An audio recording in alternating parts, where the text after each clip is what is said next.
I'm all right, thank you. Yourself? Fine, thank you. Oh, is that Mike I'm speaking to? Yeah. Yes, it Hello, is. Mike. Hello.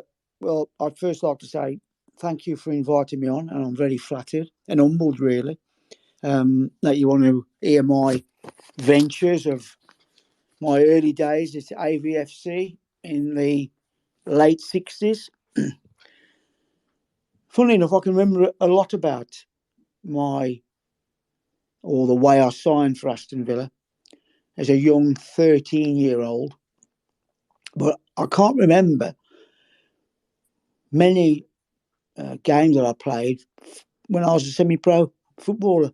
But I can remember vividly of my days at Aston Villa when I was asked to do all sorts of things, which I'll go into a little bit later.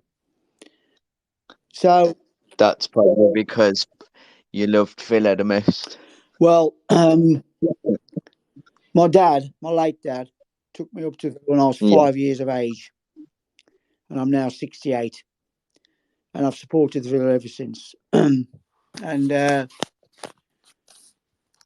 when I was 13 years of age, when I was playing for Brierley Hill and Dudley Schoolboys, which is the same district team that Duncan Edwards played for. I didn't play with Duncan Edwards because he's a lot older than me, but he played for the same. Yeah. He played for the same district, so there's a bit of history there. So I played for the district team when I was 13, and I can remember the game and what actually happened. We played South Staffs, and there's a guy who was playing for South Staffs called Keith Goff. And the previous Saturday, he played at Wembley against Scotland, and England schoolboys won 3-0. He scored 2. And we were playing against them in a cup game. And I remember the referee said to me, he said, Bobby, he said, you're being watched today. I said, who by? He says, a scout. He didn't tell me who it was. He said, so I'm just giving you the heads up. Anyway, we won the game 3-0, and I scored 2. Okay. And what team was that again? That was against South Staffs schoolboys. South yeah, Staffs, it's probably changed the name now, Mike. I mean, this is going back to late 60s, really. So when I came off the pitch, went in and got changed. And my mum and dad never had a car, so my uncle used to take me to the district games, and or we'd get a coach. But normally, obviously, when we played his own, you made your own way there. So when I came out the dressing room, this chap, big sheepskin coat on, came up to me and said, Bobby Glaze. I said, yeah. He said, I'm Ron Wainwright from Aston Villa. He said, we'd like to speak to you and your mum and dad. Oh, I said, okay. So I gave him my address. That was on the Saturday. On the Sunday night, that's the next night, 9 o'clock, doorbell went. My dad went to the door. I was in the other room playing Subbuteo, believe it or not. I remember that game. Playing Subbuteo. And a guy called Dave Manship and Ron Wainwright came in, said to my mum and dad, we'd like to sign Bobby. Can he come to Villa Park tomorrow, which was the Monday? And my dad said, well, he says, we haven't got a car. He says, don't worry. He said, we'll sort the transport out. And my dad said, well, I'm not sure I can make it tomorrow. Now, in them days, what I'm going to tell you now, this was a lot of money. It was like a bribe, I suppose, to a point. Dave Manship offered my dad £50. Now, I'm talking 67 maybe. 50, but now that was a lot of money then. £50 to come to Villa Park. My dad refused it. He was that sort of gentleman. My daddy wouldn't do things like that. So on that Monday, we went up to Villa Park. My uncle took me, my dad. Yeah. And in those days, it was called Associate Schoolboy Forms. And I signed Associate Schoolboy at the age of 13. And when I got to 15, I signed Apprentice. But I'll tell you about the years prior to that. So I came home. I signed Associate Schoolboy Forms. Tommy Cummins was the actual manager then. and his assistant was a guy called Malcolm Musgrove. And I signed schoolboy forms, and then after that, I had the Albion come after me. I had Birmingham City come after me. I had the Wolves come after me. But I wanted to sign for the Villa because it was my club.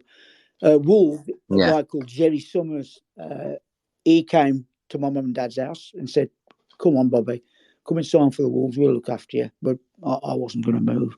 So from the age of 13 to when I was 15, I used to go to Villa Park in the school holidays. And I used to get letters from Malcolm Musgrove inviting me to go to Villa Park to do have some coaching given to me. And funnily enough, when I sorted my mum and dad's house out after my mum passed away, I found a load of stuff that my dad had kept. He kept my contract from the Villa. He kept my contract. I've still got my contract now. It's upstairs. All the letters from the Villa inviting me to go to Villa for coaching.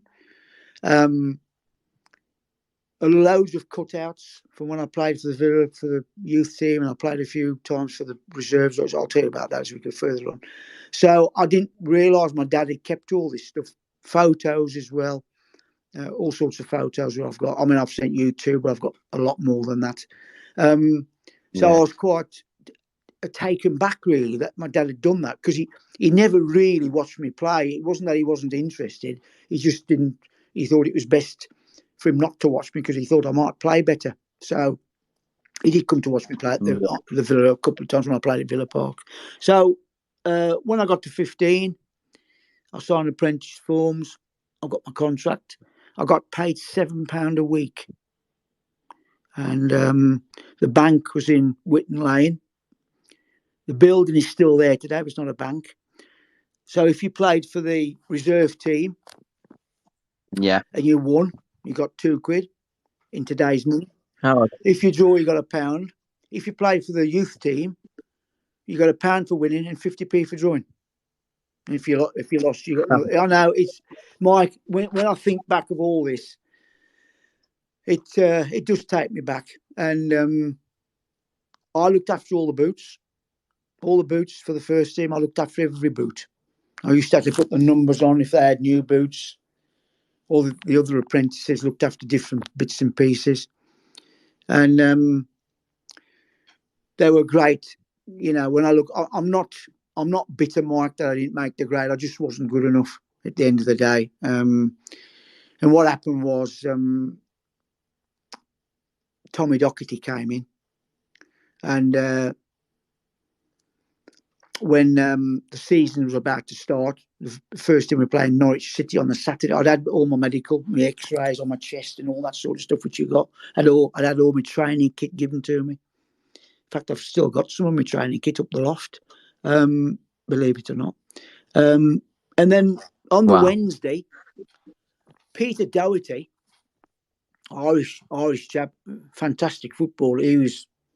He called me and said, "Bobby, we need to get your mum and dad in." Now, bearing in mind, this was just before the season was going to start, 2 days, in fact, before the season was going to start. And I said, "Okay." So my mum and dad came up, and they saw Tommy Docherty and Peter Doherty.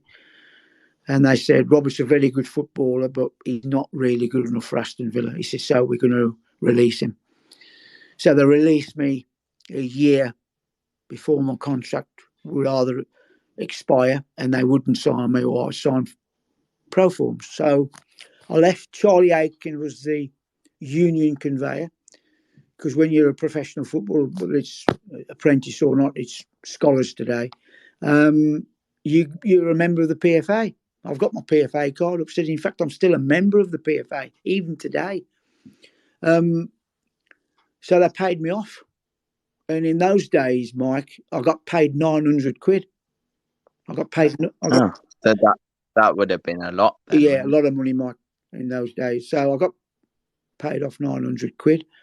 And I'll go back a little bit about my days with the Villa in a minute. And then I had a trial with Hereford. Didn't make it. We won. I think I played for the probables against the possibles. Probables, I think we won 3-1. I scored 2. But anyway, they didn't take me on. And then I had a trial with Walsall. I had a telegram from Walsall to say, can you come and meet Bill Taylor, who was the old Walsall manager, which I did. And the following week, I played for Walsall against Birmingham City. We lost 4-1. And Bill Taylor said, we're going to sign you as an apprentice. Can you? And the first team were playing that particular day at Fellows Park, which isn't there now. He says, I want you to go and watch the game, which I did. And then at the end of the game, he said, Bobby, we can't sign you. We've got our quota. So I didn't sign for Walsall. So then I had a telegram from a guy called Ed Stewart, who used to be the old Wolves player, telegram to say, could you come down to Worcester City? And I went down to Worcester City and signed for them. But when I was at the Villa, Dick Edwards used to say to me on a Wednesday morning, Bobby, after training, I want you to go down to Whitton Post Office and get me a postal order. Now, you couldn't cut across the ground in those days. You had to go all the way around Trinity Road and down another road and all the way around. I got that fed up of doing it. And I said to Ron Wainwright, who used to look after the apprentice, I says, what does Dick keep asking? He says, because he knows you're going to do it, Bob. He said, he can trust you. Every Wednesday morning, it never failed. He always said to me, Bobby, after training, go and get me a postal order. Dick Edwards, he's still alive today. He's down, lives down Torquay. And of course, Jimmy Brown was one of the apprentices there. There was 15 apprentices. Jimmy Brown, who now lives in Spain. Brian Little was an apprentice with me. Now, with Brian, I still speak to Brian. I see Brian. Prior to COVID, me and Brian used to meet up every 2 or 3 months at IKEA in Wednesbury. Do you live far now, from what it is, Mike, I live in Halesowen. Brian lives in Stafford. Now, me and Brian have kept in touch for 50 years. It's 50 years since we were both apprentices together. Brian, I'm 3 months younger than Brian. So we're both the same age. We still keep in touch. We still text each other and make the odd phone call. That's good. He's fantastic. Brian's fantastic. I've got to say, Brian is. Yeah, well, I speak to him occasionally on here, obviously, but he's a really nice man. Yeah, he's humble. He's humble, Mike, and he put me on to when I was out of work. I was out of work for 5 years, unemployed, and I went to see Brian at Villa Park, and he put me on to coaching courses. I said, Brian, I can't afford going to coaching. He said, now the PFA, I'll pay for it because he says you're out of work, and I did. So I did all my coaching badges. I'll go into that a bit later. But the PFA was really good with me. Paid for everything. I didn't pay a penny because I was out of work. So with Brian, we still see each other. We saw each other in December, after lockdown. We meet up for an hour and a half, something like that. And believe it or not, we don't talk much football. We just talk about life, really. Brian's a really nice bloke, and I'm fortunate to, call him my friend, really, after 50 odd years. So at the Villa, it was good days. I remember one day, Arthur Cox was the coach with Tommy Docherty, and I used to get changed in the visiting team dressing room, and some used to get changed in the first team dressing room. And one day, one of the apprentices did something. I don't know what he did. Can't remember that bit. But Arthur Cox coming to us in our dressing room. There's about 7 of us in there and 8 in the other. He says, right, get up. We're ready to go. It's like 3 o'clock in the afternoon. He says, right. He says, get yourselves with your kit on now. We got our kit on. The other 8 got their kit on. He says, down the tunnel, which is the same tunnel today, but it's obviously changed, more modern. Yeah. And in them days, Mike, it was a shale track. It was shale. 50 laps we had to do. We had to do 50 laps. Mike, I remember 50 laps. And because one of these... That's punishment. Arthur Cox was brutal. So, and of course, I used to catch the bus and the train. I used to catch the first train from Cradley Heath, 6 o'clock in the morning, 6:30, to New Street, or Snow Hill, I think it was then. Then I'd catch the number 39 bus, which was Whitton via Aston Cross. I'd get off there, walk to Villa Park, and I'd do exactly the same back, unless I did some work in the afternoon. We normally train in the morning at Cooksey Lane,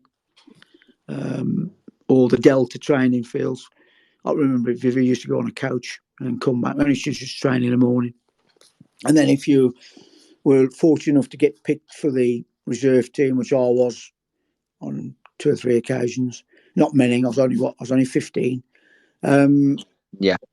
I played for the first team once against Bedford Town in a testimonial match for Barry Fry.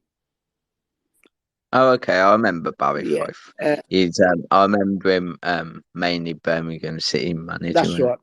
So yeah, the team sheet went up at 2:00 in the afternoon. So I had to phone my dad and say, Dad, I'm not coming home as normal. I'll say, because I've been picked to play in the first team against Bedford Town in a friendly, which was down, as you know, where Bedford is.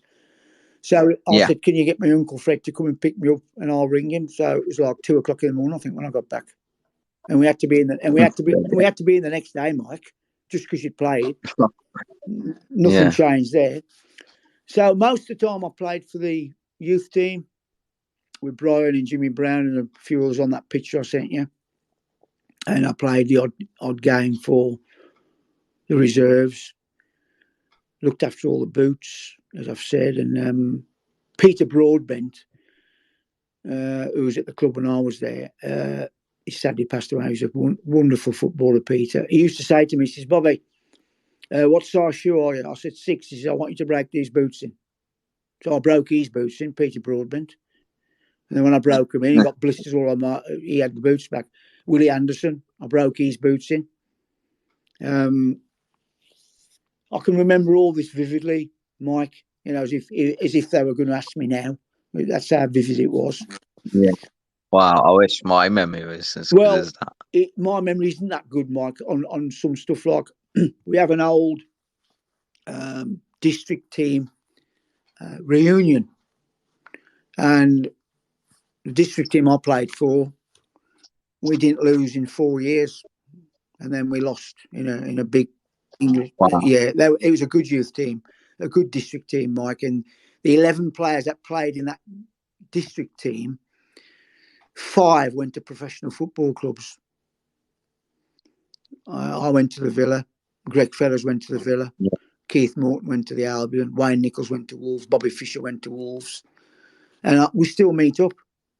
And they can remember all sorts of stuff, which I can't remember. And yet I can remember my days at the Villa vividly. We used to clean the dressing rooms on a Friday, shower them all down and whatever, and make sure everything was spick and span. And then you could either come to the game on a Saturday, or you needn't bother. It was down to you. So I played against Everton reserves. I played right wing that day, and was that your main position, or was you mainly a striker? I was a midfield player, but I played right wing this day. And the reason why I've mentioned this game is because the chap who played left back for Everton reserves was Ray Wilson, the England Wilson. Oh, okay. Now, it was just coming back from injury, Ray Wilson. That's why he was playing for the reserve. That was in the Central League. There's nothing like that now, Mike. It's under 21s or under 23s.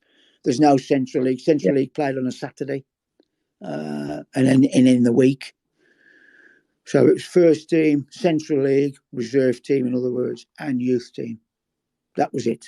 Now it's youth team, under 21s or under 23s or under 19s, and all this is so many things now.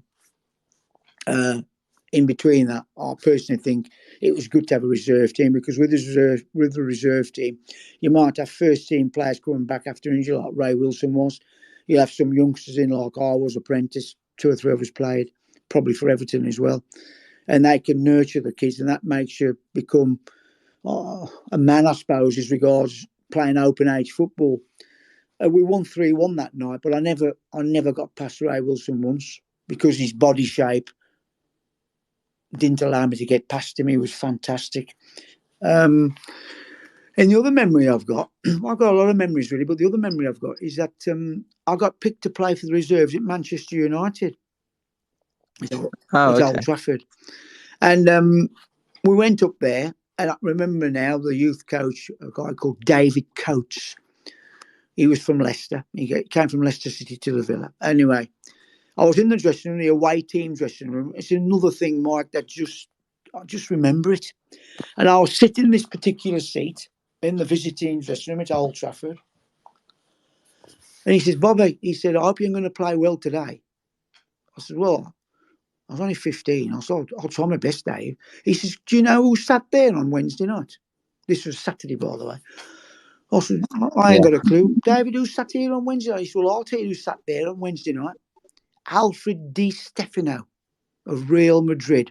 Because Man United had played Real Madrid on the Wednesday night in the European, in the European Cup. Anyway, I didn't know that. He said he sat there. I believed him. Whether he just said that to try and give me a bit of a boost before we went out. But anyway, we played Man United reserves, and they got Stepney in goal and Fitzpatrick playing. And I think John Ashton played. They got a really unbelievable. We lost 5-1 as it happened.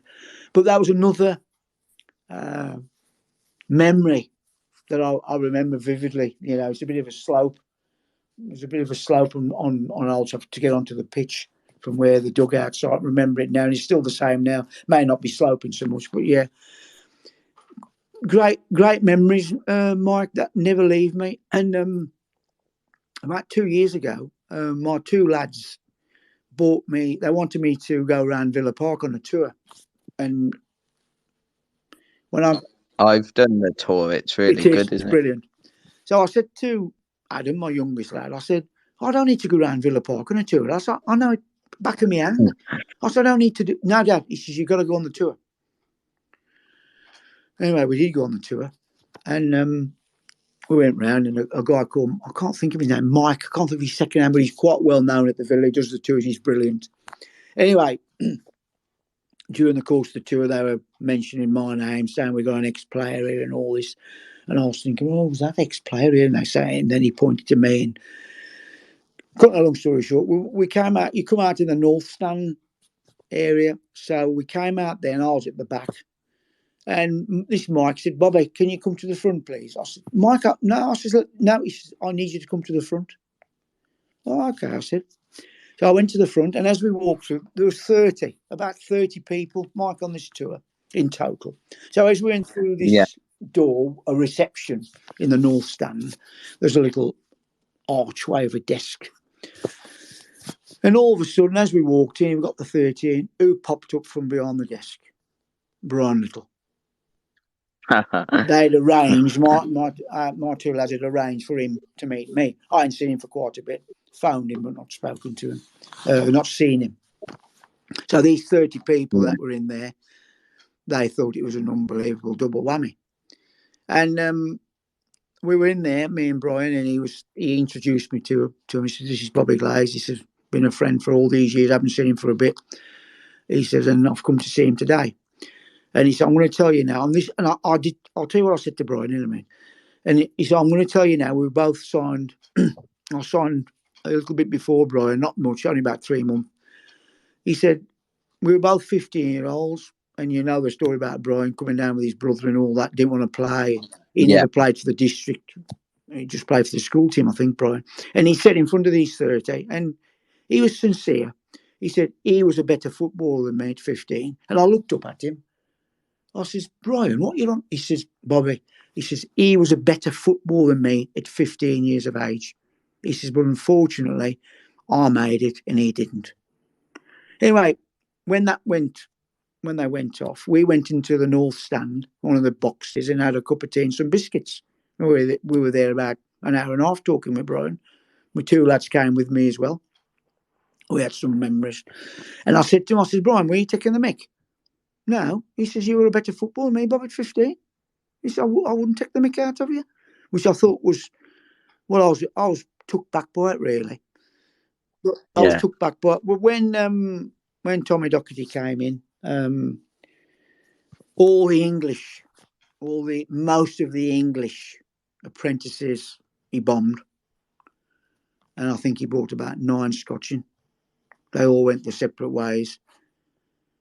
As you know, I left and I went to Worcester City, played for them, and then I played a lot of non-league stuff.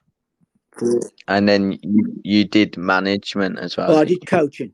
I never really wanted to be a manager, Mike. I wanted to be a coach. So I played till I was 38, semi-pro, Dudley Sports, who play in the West Midlands Prem now, or Division 1. Worcester City, Bilston Town, Alzo Town. And then when I retired at 38, I didn't do anything for a while. And an old coach of mine, who's still coaching today, one of my lads went on one of these Coca-Cola courses, and he knew me, Stuart, and he said to my oldest lad, Matthew, he said, what's your dad doing? He says, my dad, I think Matthew was about 10 or 11. He said, he's not doing anything. He says, get him to ring me. So he gave me his number, and I rung Stuart. And he says, come and do some coaching with me. I said, I've got no badges. Stuart, he says, we'll get you through your badges. So I did my FA preliminary course with him. Did me level 1, level 2, level 3. So my UEFA diploma coach. Did me level 4, but didn't quite pass that. So I've done all my badges, and I've coached for 32 years roughly. Worked for 3 academies. Worked for the Villa for 3 years, Wolves for 3 years, Birmingham City for 2. So I did 8 years in the academy system. Because I wanted to do that. Don't regret it. I had 4 days out of 7, travelling all over the country on the weekend. And I don't regret that, Mike, but I've done that bit. I think I've done my bit. And there's 1, 2, 3, 4 players that came through me, not just me, but as a coach, and made the grade. What players? I'm going to tell you the players. Okay. I'm going to tell you, Mike. Elliot Bennett, who's now playing for Shrewsbury Town. He used to play for Blackburn Rovers. I remember. Yeah, Elliot. I coached him for 2 years at the Wolves. His brother, Carl Bennett, who was last, I think, playing for Doncaster Rovers. I'm not sure who he's playing for now. A guy called Lee Collins, who died last year, took his own life. He was at the Wolves with me. I think I was with him for 4 years, Lee. He was at Yeovil. And the last one is a guy called Sonny, S-O-N-E, Sonny Aluko, who is the brother of Eni Aluko, the girl. And Sonny was at Blues. He now plays for Ipswich Town. He's played for Aberdeen, played for Reading, went abroad, came back. So those ones I've just mentioned, I had a little bit to do with them as regards coaching for a couple of years, and they made the grade. A lot, as you know, Mike, don't make the grade. You've got to be exceedingly good to be professional footballers and make the grade. So I did my bit in that, and I don't do so much coaching now. I do a little bit with Alzo Town Colts and anybody else who wants me to do a session. So I haven't totally packed it in, but I don't do as much as I used to do because I think I've done my bit, really. So I've enjoyed that. Yeah, I'd say you have. Yeah, I've done my bit, Mike. So instead of me sitting on my backside and watching the TV and telling everybody that I've gone out there and done a bit, put the hours in, I'd like to think that some of the players I've coached will remember me on the good side, not the bad. Everyone won't think I was good. You have to accept that as a coach. But I'd like to think that there's a lot of people out there, a lot of young players who can remember me. Oh, I remember Bobby Glaze, blah, blah, blah. And if they just take one thing away from what you've tried to impart to them as a coach, I'm happy with that. I don't know plaudits, but if I've done something that they can take with them in their football career, I'm more than happy with that. So I'll still do a little bit today, and I've still got the Villa. I'm a season ticket holder at the Villa now. Didn't have a season ticket for a long time because of playing on a Saturday. And obviously, when I was a coach at an academy, travelling all over the country as well on a Sunday, So I'm now a season ticket holder up there with my two lads. My two lads have been season ticket holders for about 15 years. And I still keep in touch with Brian, of course, and I've got the other odd contacts up there that I keep in touch with as well. But I don't speak to them on a regular basis. Brian, I do. Brian, I speak to pretty regular, really. I mean, he's 2 books. He's wrote 2 books, as you know. I've got one. Yeah, which one have you got? The one with "A Little Is Enough"?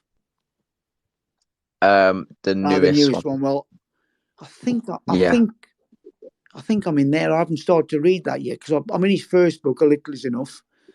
The second book, Mike, the one you're asking about, he rang me, Brian did, or rang me, and said, Bobby, I've got a guy called Peter White. We're writing another book. He says, it's not out yet. I don't want you to tell nobody.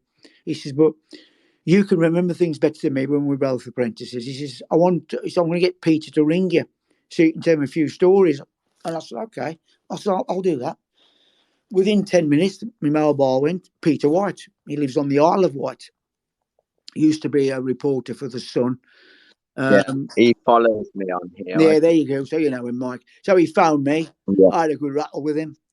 Told him the story. He says, Bob, they found it. So I think I'm probably in that book as well. Yeah, I think you are. I think to be honest, I haven't. I've only read a little bit. Mike, I haven't started the book because when I went to see him in December at IKEA, when he rang me to arrange it, he said, I'll bring you a book. He said, I've got you a book. I said, I said, well, that's nice of you. Anyway, we got there and he gave me the book. Now, I'll tell you a story about Brian. A friend of mine who's a big Villa fan, who used to play football with him in my younger days, he goes home and away with the Villa. And I was up our local Sainsbury's, and another friend up there, I know through football, said to me, he says, you know about Ozzy? I says, no. He said, have you heard about it? I said, no. He says, he's got blood cancer. I said, oh, blimey. So I rang him up, Ozzy, asked him how he was, and he's a bit shocked, but he said, I'm going on okay. I think he'd had a couple of chemos by then. Anyway, this was prior to me seeing Brian on the Wednesday. So I found Brian up. I said, any chance you can bring a signed photo on Wednesday for me? He says, what's it for? I told him, yeah, I'll bring you one. I says, he said, you want a message put on? I says, yeah, we'll put a message on it. Anyway, when I met him on the Wednesday, he got a big jiffy bag, probably A4 size, and he got another jiffy bag with the booking. Yeah. So I said, what's that big bag there? He says, and he pulled it out. It was a framed photo of Brian, 6 pictures of Brian. And I said, who's that for? He says, for you, mate. So he signed it. He said, what do you want me to put on? I said, to Ozzy, best wishes from Brian. I hope you get well soon. He did that. Anyway, I says, bro, minute. I says, got to keep me here. He says, take it. He says, take it, Bob. So that's what he's like. So I got this photo and I took it to a friend of mine who lives opposite him. Because with COVID and what have you, he couldn't be allowed out there. So I ain't got COVID, but I didn't. So I said to me mate, I says, can you take this over to him tomorrow? And just tell him that's from me, but just from Brian Little. Well, he phoned me up, this chap, and he was emotional on the phone. He says, what you doing? I said, well, you ain't well, am you? I said, you've supported the Villa all your life. He said, you know, Brian Little's my favourite player. He says, and you've done this. I said, well, Brian's done it. I said, I've only asked him to do it. He said, well, when did you see him? I said, I saw him last Wednesday. I said, I asked him to bring me a signed phone. He's bought me that. He says, Bob, he said, I've took pictures of that. I don't know whether he's on Instagram or whatever. He ain't on Twitter. He said, I've sent that to different people. He says, they are absolutely over the moon with it, Bob. He says, it's just a I said, well, that's Brian. Brian's like that, Mike. You got to get to know. Brian's just a lovely bloke. He is. I've got stories what he's done for, well, not me personally, but things I've asked him and he's done for fellow Villa fans because I've requested it. He will do it. Mike. Yeah. There's somebody on Twitter who I sent a happy birthday to, Connor Sherry, I think. Plays for one of the Yeah, birthdays. he's a nice lad. Yeah, he is. He is. Well, his mum said, "Could I go to the Villa and have a picture took with him?" I said, "Yeah, of course I will." So I got Brian involved. I asked Brian because Brian was commentating that day for Villa TV, and I said to him, "I says, can you meet me by that statue right outside the Trinity Road reception?" Can't think of the statue now, Mike, which is embarrassing. McGregor. Yeah, you've got it. Thanks, Mike. McGregor. Yeah. He says, I'll meet you up. He says, what time? I says, 3:15. I said, I'll tell these two to come at 3:15. Anyway, I was standing outside the McGregor statue. I was there for 3:00. Kickoff was 4:30. I can't remember who we were playing, Mike. Might have been Newcastle. I'm not sure. But it was an R4 kickoff anyway. And I think we won. Yeah. Anyway, 3:15. They hadn't turned up, so I tweeted her. She said, we're on our way. Next thing I'll get is a tap on my shoulder, Brian Little. Yeah. And I said, Brummenick, Brian, I said, I'm on the book. I can talk to him like I've known him for such a long time. I said, Brummenick, Brian, I said, I'm on the book. He says, 3:15, Bob. He got his mask on. And I said, he says, where am I? I said, I'll be in a minute. Anyway, I said, I got a mask. He says, here, have this. Anyway, give me a mask. Not a Villa one because he got his bench coat on and his Aston Villa mask. Yeah. Anyway, we were talking, me and Brian, just normal blokes, really, like I'm talking to you. And then all of a sudden, people were coming around for his photo. Anyway, he had while he's having his photo took, Mike, I couldn't help it. I says, he don't charge much, for having his photo. And he looked at me, and Brian did. He just wants to say, shut up. Anyway, he had quite a few photos too. And then, in fact, I'll send him to you later. I've got him. Then Connor had his photo took with him and his mom and Brian, and then it was me, Connor, and his mom and Brian. Yeah, Brian's just Brian. I can't speak high enough for Brian. He's just a nice bloke, mate. To be honest with you, and he'll do with it if he can do it for you. He'll do it for you. I remember when I went up to Villa Park that day. I was out to work. He was manager of the Villa at the time. I don't know how I got the invite, but I did. And I went up on an afternoon in midweek, sat with him in his office, had a cup of tea, and Debbie Birch, his secretary, she was lovely. Anyway, Brian said to me, he says, do you come up to the games very often, Bob? I said, well, no. I says, I don't. He says, well, I'll tell you what. He says, when you want to come up to the game, he says, phone Debbie up and I'll get you a ticket. I said, Brian, he says, no. Anyway, he called Debbie. He says, Debbie, when Bobby phones up, give him a private number, office number. He says, when he rings up, get a ticket for him. He says, and put it in the box so he can collect it. So I did. Not very often, but the first I found Debbie up, I said, can I have a ticket for the game? 2. I think I asked for 2 tickets. I think I took me eldest lad up with me. So I went to the box. It's not there now. Can I have 2 tickets, Brian Little? There was there. Job done. He's been good to me. Brian's been good to me. He's been a good friend. So anything really that I ask him for within reason, he'll do it for me. And he's an ambassador, as you know, at the club. But if I wanted to speak to him and found him, Brian, can you pop down to McGregor? He'd come, unless he was tied up with somebody, because, as you know, he's an ambassador and he does commentary now for Villa TV.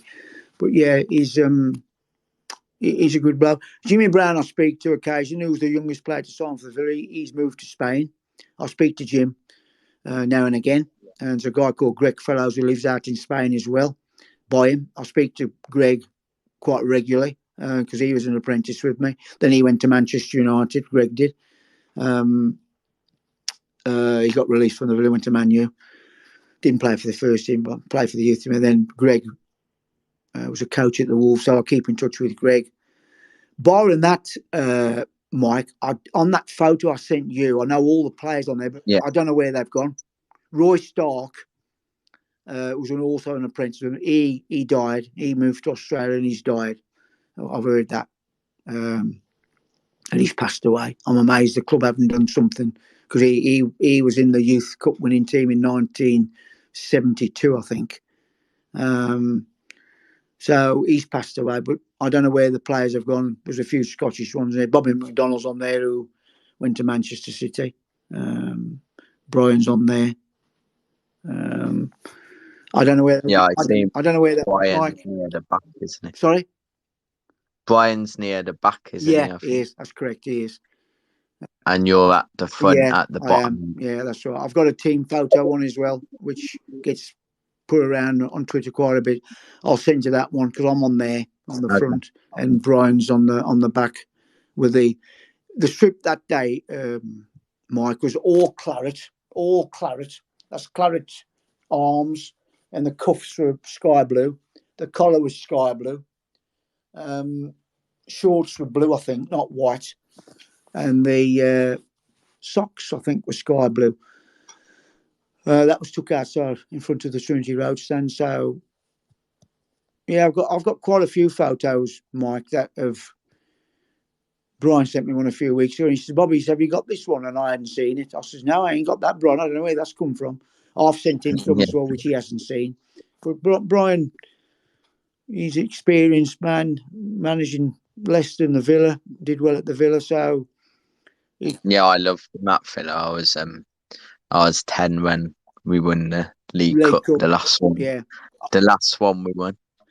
That was against Leeds. Was that one?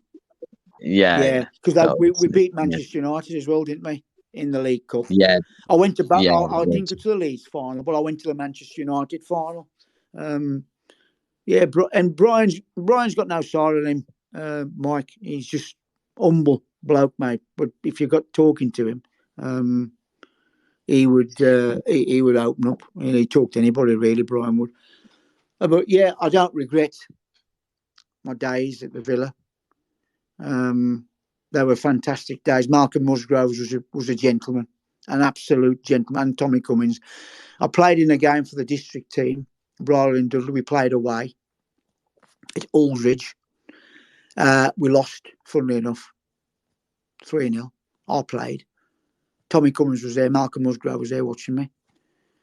And at the end of the game, Malcolm Musgrove came to me and says, "Bobby," he says, "do you want to come to the game?" The Villa first team were playing at home that day. "Do you want to come to the game this afternoon?" I said, "Well, I can't get back home." I said, "Because my mum and dad don't drive." I said, "My uncle." He said, "We'll get you back home." He says, "Do you want to come?" I said, "Yeah, I'd like to come." He said, "Okay, so we'll get you back home." So I went in the car with Tommy Cummins and Malcolm Musgrove, and I went. I was only a schoolboy then. I signed schoolboy. If I wanted an apprentice, I was a schoolboy, associate schoolboy then. And they took me in the car to Villa Park, and they looked after me like I was, a £1 million player. They looked after me. And then I lived in Quarry Bank then. Then they took me home from Villa Park back to Quarry Bank. Wow. Mike, and I'd be probably 14 then, because you couldn't sign apprenticeship forms in those days till you were 15. The secretary of the club was Joe Archer. I've got a picture of my contract. I'll send you that as well. You can have a you can see it what I was on. It was fantastic, really. I don't regret it. I've got no bitterness about it because I wasn't quite good enough to make it.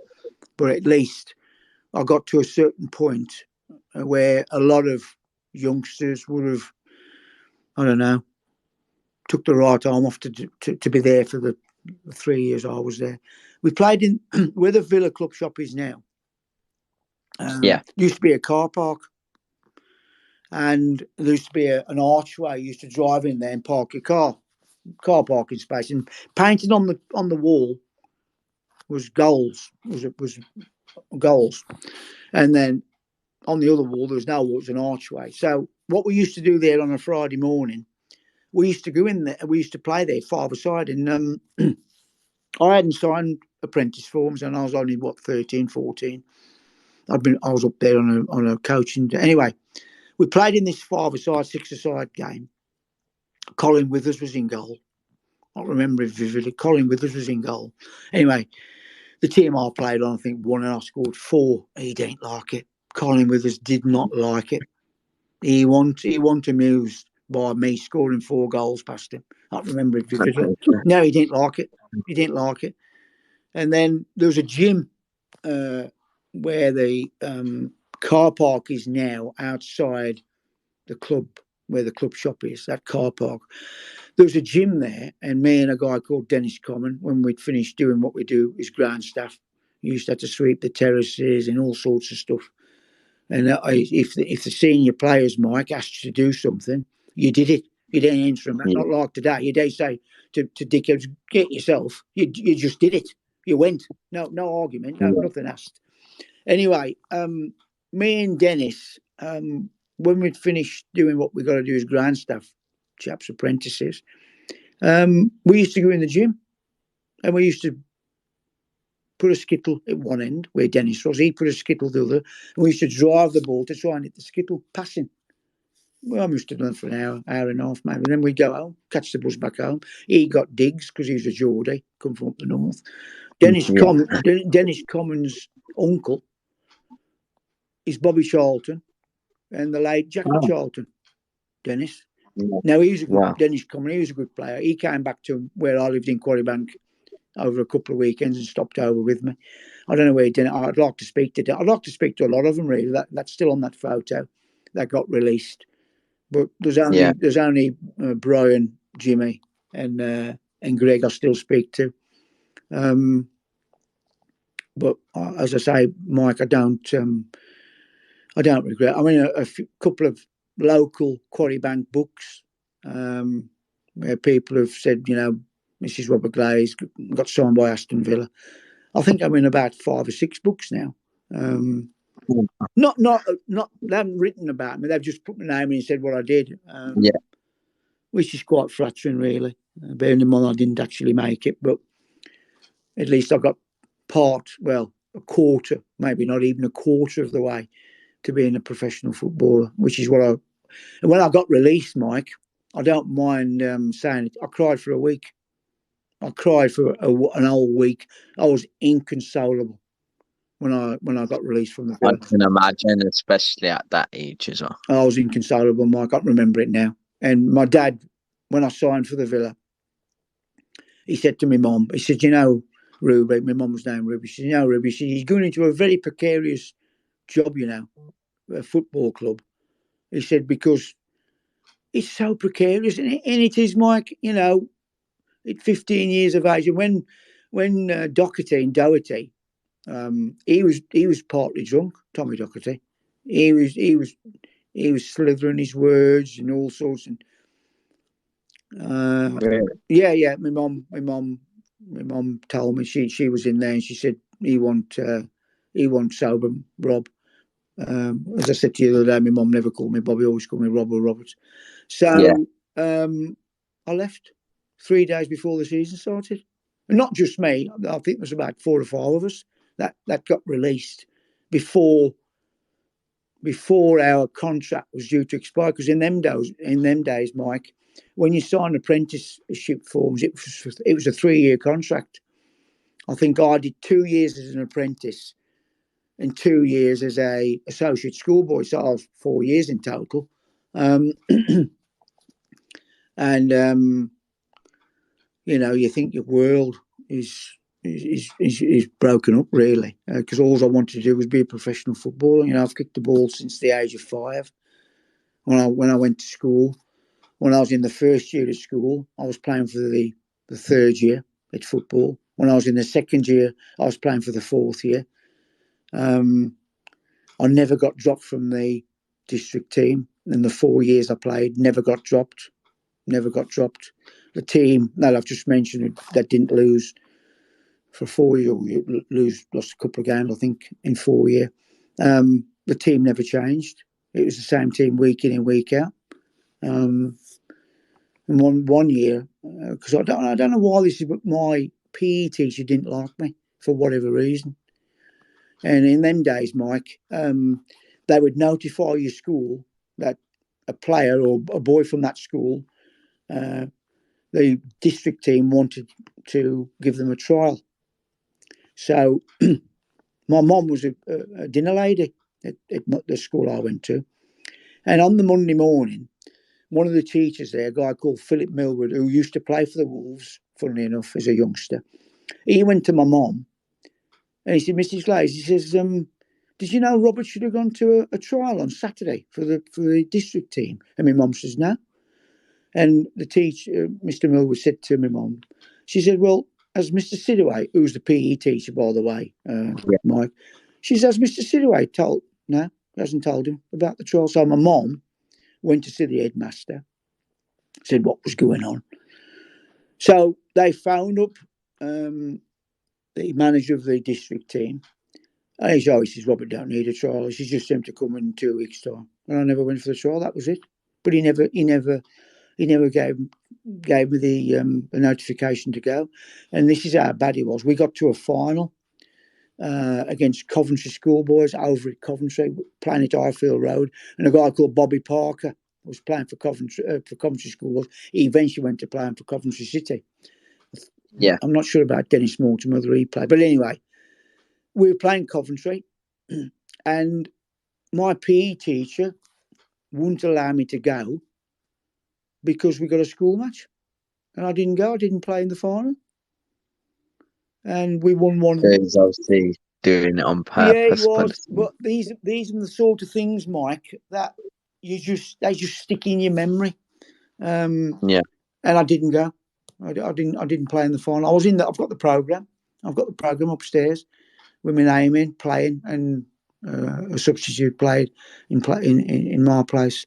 So I don't know why he was doing that. I would have thought that if you're a school PE teacher and you've got a lad or a girl who is representing the district team, because I played for the county as well, you would think that you would be proud of that person, whether it's playing hockey, netball, football. I was going to say the same thing. Yeah, you would. Yeah, you would, Mike. You would think, unless he was jealous, maybe. Well, I look, he's dead now. Rest in peace, Jack Sidaway. But for me, if I was a PE teacher and I got a kid, male or female, who was representing the county and the district at swimming or netball, I'd be proud. I'd be proud just putting your school on the map.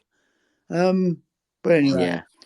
So I've got memories, Mike, that I can fall back on, and probably when we finish the conversation, I'll say, "Oh, I never mentioned that to Mike," because there's that many. Yeah. And I've wrote some notes down, which are in front of me, just to go through it. But they were. I'll tell you this story as well, a quick one. I've just remembered. Villa Park, as you know, used to have semi-finals, FA Cup semi-finals.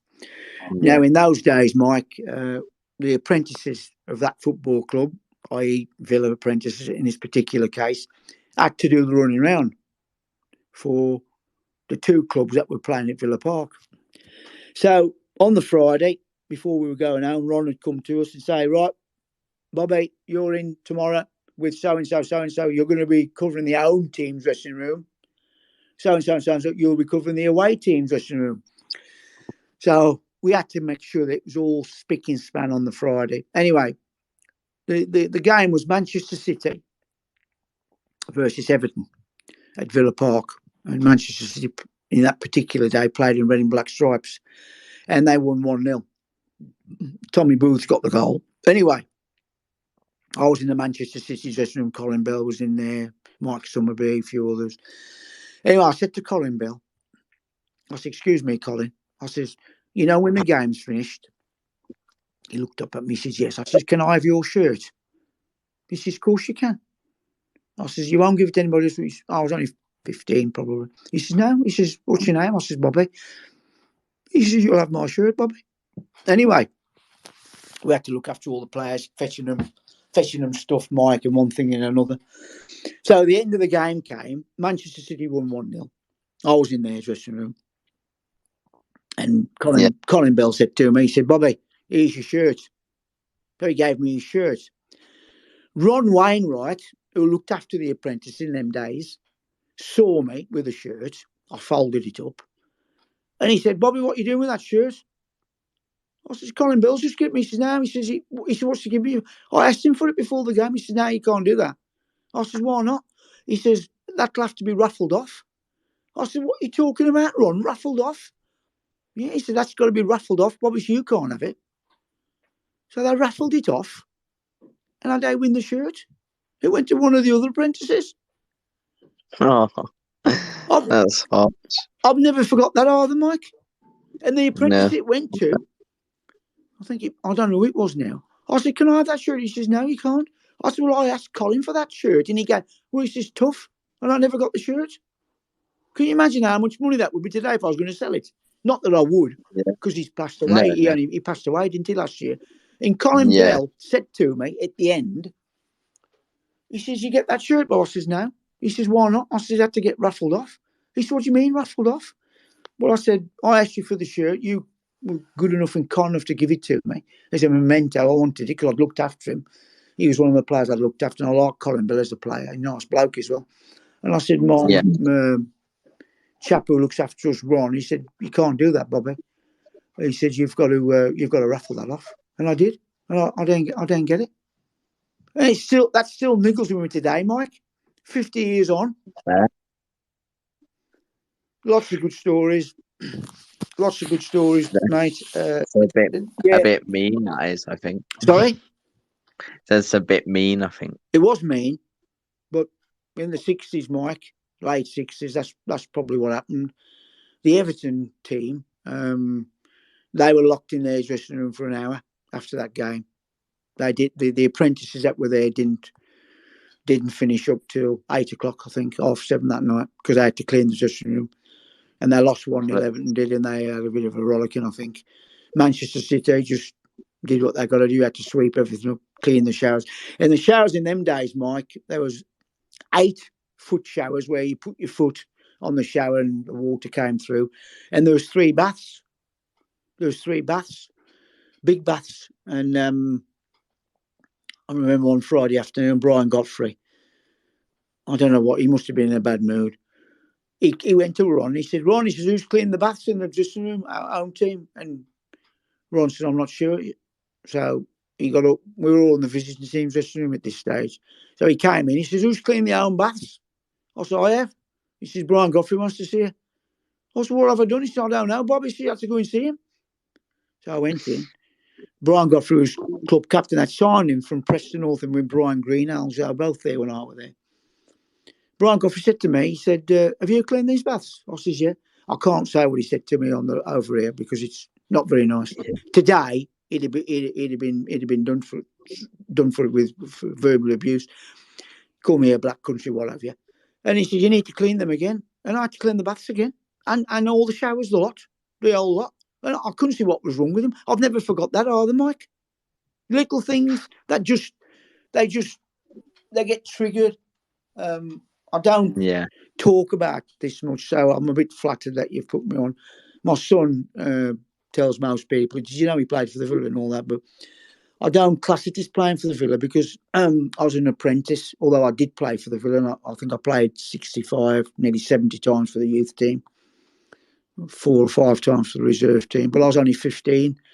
You still got to wear the shirt though, so I did still get to wear the shirt. And, I've got proof. I've got pictures, which I've sent you a couple. I've got more of that. I've got my contract, £7 a week, increased to £8 a week on 3-year contract. I think it started at £7, then increased to £9, and then increased to £11 when you got in your final year a week. Which, that was good back then as well, wasn't yeah, it? but the money, I think. the money don't matter, did it, Mike? When you're a young 13-year-old kid and you are signed by Aston Villa, even in those days they were such a fantastic football club and still are today with a reputation. It was like you couldn't believe it really that you'd signed, and it was splashed all over my local papers. Robert Glaze signs for Aston Villa as an apprentice, not as a schoolboy. I've got the school. I'll send you the schoolboy form. I've got that. I've got all that, and I've got to say that when I found all this stuff at my mum and dad's house when we were cleaning it out, I was quite surprised. Really, got loads of cuttings from when I played for the district. Loads of cuttings. It's good to have memorabilia though, for sure. It is, Mike, and it is good to have memories. I've got some good memories, Brian. When we speak, we often have a laugh about things that happened when we were up there. which we reminisce on. We don't, as I say, we don't talk much about football, to be perfectly frank. We just talk about life, really. But yeah, he lives in Stafford. I live in Alzo, and so IKEA is like a halfway house, and we keep out the way. There's a cafe at the bottom of IKEA, which was shut the last time we went, so we had to go up the top. And there are people that walk by him and look at him and think, I know you, but they don't approach him. You know what I mean, Mike? I mean, they could approach him and he'd just sign an autograph or to have a picture taken. He's not bothered. But funny enough, when we went up there last time, we have trouble, don't laugh, at working the coffee machine. Me and Brian do. We have trouble. So, because it's self-service. I'm sure you'll get used to it next time. Well, we don't. But Mike, I can assure you, mate, no. No, when we went up in December, I said, I'll get the coffees. He said, I said, I'll get the coffees. So I went up and I got the money. And there was a lady who was behind me and she got 2 bananas or 3 bananas. I said, you can go before me if you want. She said, that's kind. I said, no, I got. I said, what you want? I said, I'm only going to get a couple of coffees. I said, but we have trouble working the machine. Anyway, when I got to the till to pay, because you have to pay for the coffee and go around and do a self-serve, the lady on the till, she says, she's paid for your coffees. I said, who's paid for the coffees? She says, that lady. I says, paid for the coffees? She says, yeah, on her loyalty card. I said, no. I said, I've got to pay for the coffees. Brian was 5 yards waiting by me. Yeah. I said, oh, okay. I said, well, that's kind of. Anyway, I said to Brian, I said, that lady who's just come past you, who's paid for the coffees? He said, what's she done that for? I said, it's probably because I said you. I said to him, he said, honestly, I said, yeah. So we went round the corner to put the cup and we struggled.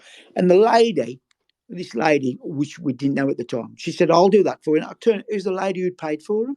So she filled our coffees. And I said to us, I said, why have you paid for the coffees? I said, well, you let me go in front. I said, I only got a couple of bananas, I think. Only 2 items, we'll say, Mike, in the basket. Not bananas. It was bananas, yeah, it was bananas, because we was upstairs in the cafe. And I said, why? She says, I'm okay. She said, I've got a loyalty card with plenty of points on. I said, well, that's ever so kind of you. So I got the 2 coffees. We went over, sat out the way. I said, we ain't paid for these, Brian. I said, that lady's paid. He said, plumbing Nick. I said, it's probably you, Brian. It probably knows you. You don't want to say, you don't, acknowledge you are. Anyway, we're near about an hour. And we do that about every 2 or 3 months. We still keep in touch. And when I had my first book off him, A Little Is Enough, it wasn't signed. So I went to see him, found him up.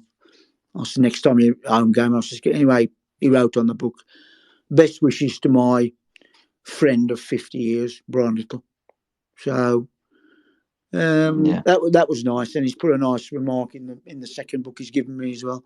So yeah, we go back a bit and we still keep in touch, which is nice. And coaching I still do. Got on my badges except my level 4, but I've got my level 3, which you need to get into an academy. I had 2.5, 3 years at the Villa. Fantastic. Bodymore Heath. It was a fantastic venue. Wolves were a good club. I'm not going to knock the Wolves. I enjoyed my time at the Wolves. Blues was okay. 2 years there, that was okay with Brian Eastick. He was fantastic. Their stadium falling apart, isn't it? It is. I've seen some photos today that my son showed me from someone. It's absolutely tragic what's happening at the Blues, Mike. I'm not going to belittle them or anything like that because I don't do things like that. We could have been in that position at the Villa with Tony Czar, couldn't we? Not with the stadium, but with the club. I'm talking here. Yeah. And, we've got 2 very good custodians of the football club. We're lucky. Villa are lucky. We're lucky to have them. And now, I agree. Now we've appointed Stevie G. Fantastic appointment for me. I agree. He's a winner. I've always liked Stevie G as a player. 114 caps for England.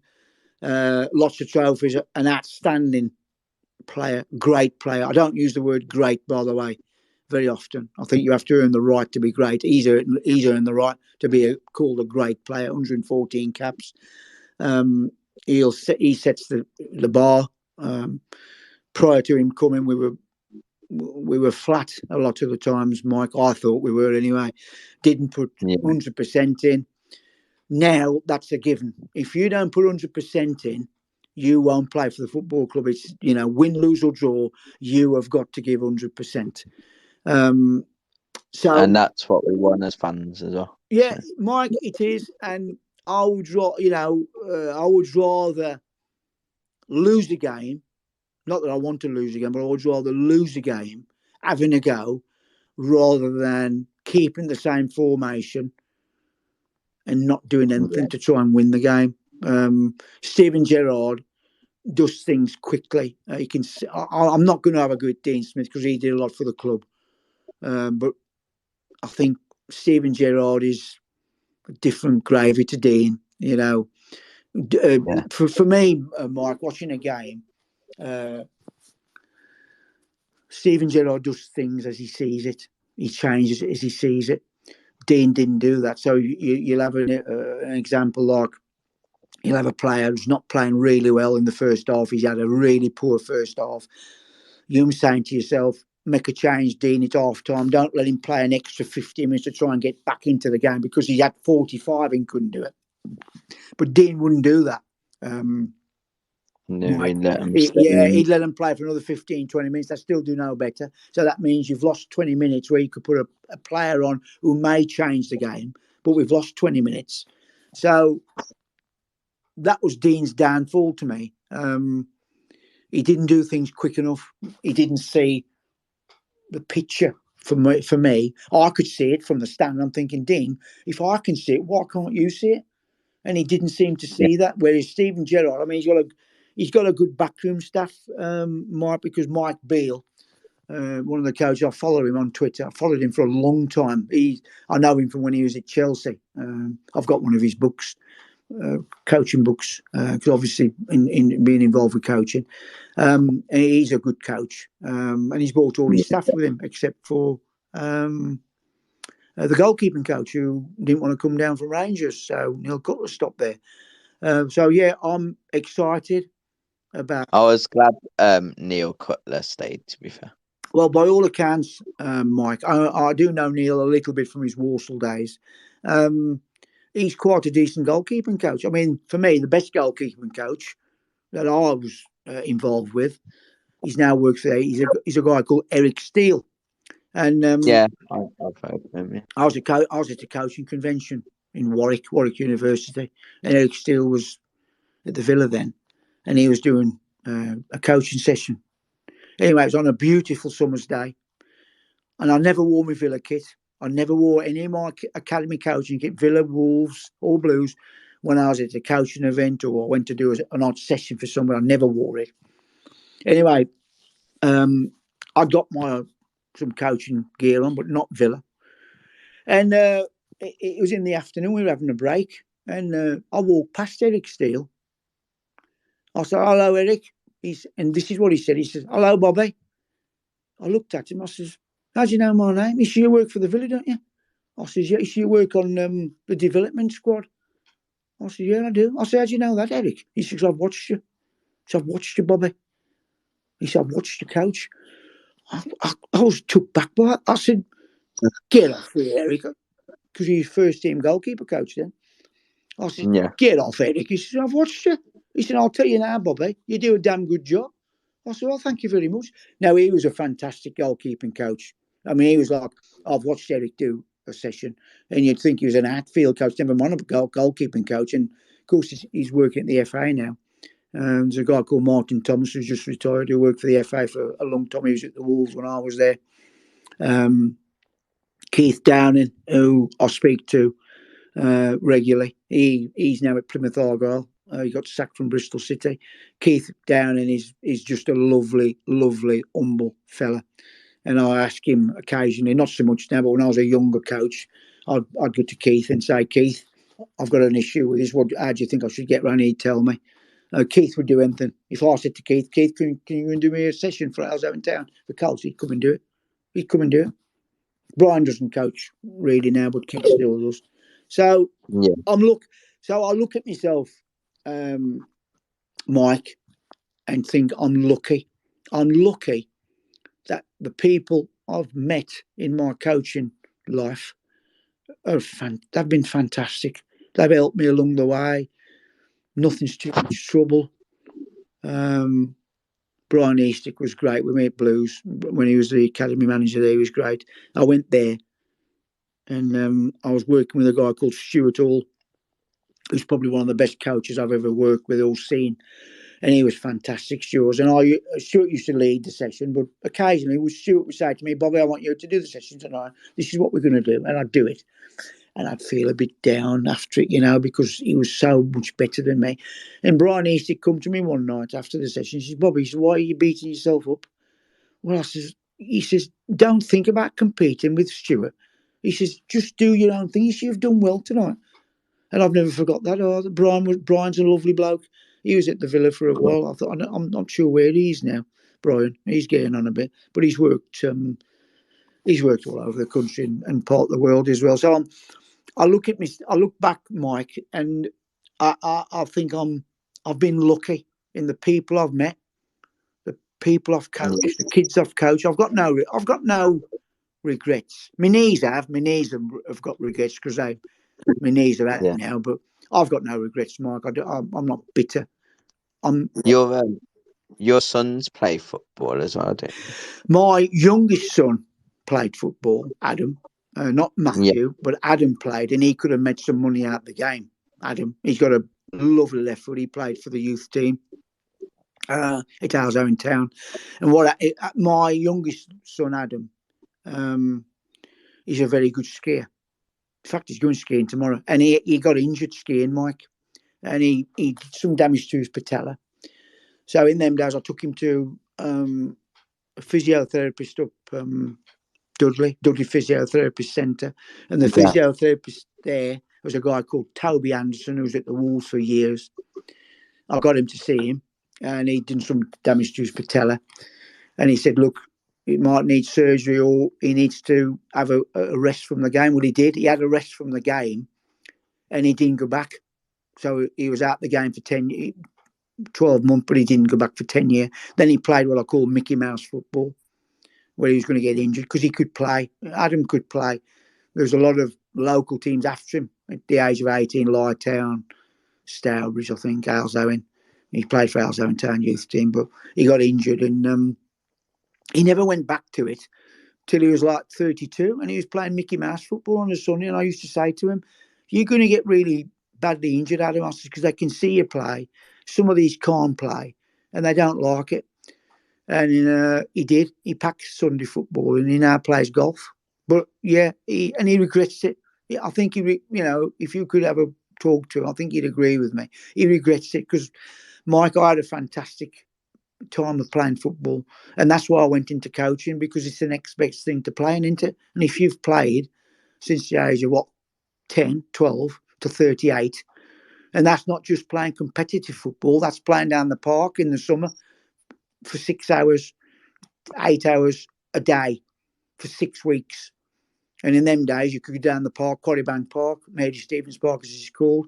I'd go down there at 10 o'clock on a morning, Monday morning, come back at 8 o'clock at night, and my mother would never come after me. We'd have no trouble. We'd be about 20 down there. We'd use the tree as one goal, and we'd put a jacket down as the other and play. We'd play down there for 8 hours. So my poor old knees, they've took a battering, not just playing competitive football, but playing down the park for that length of time. I used to play for a works team when I was 16. Over local, it's not there now, flat pitch, and I used to play for a works team, and I used to go there on a Saturday afternoon, Pearsons they were called, and I was only 15 years of age, and I was playing works football, Birmingham Works League, I think it was, not the Premier, but it was Birmingham Works League, lovely pitch we played on. So my knees have took a battering, and now my knees they've had it now, really. Can't play really anymore. I get asked to play walking football.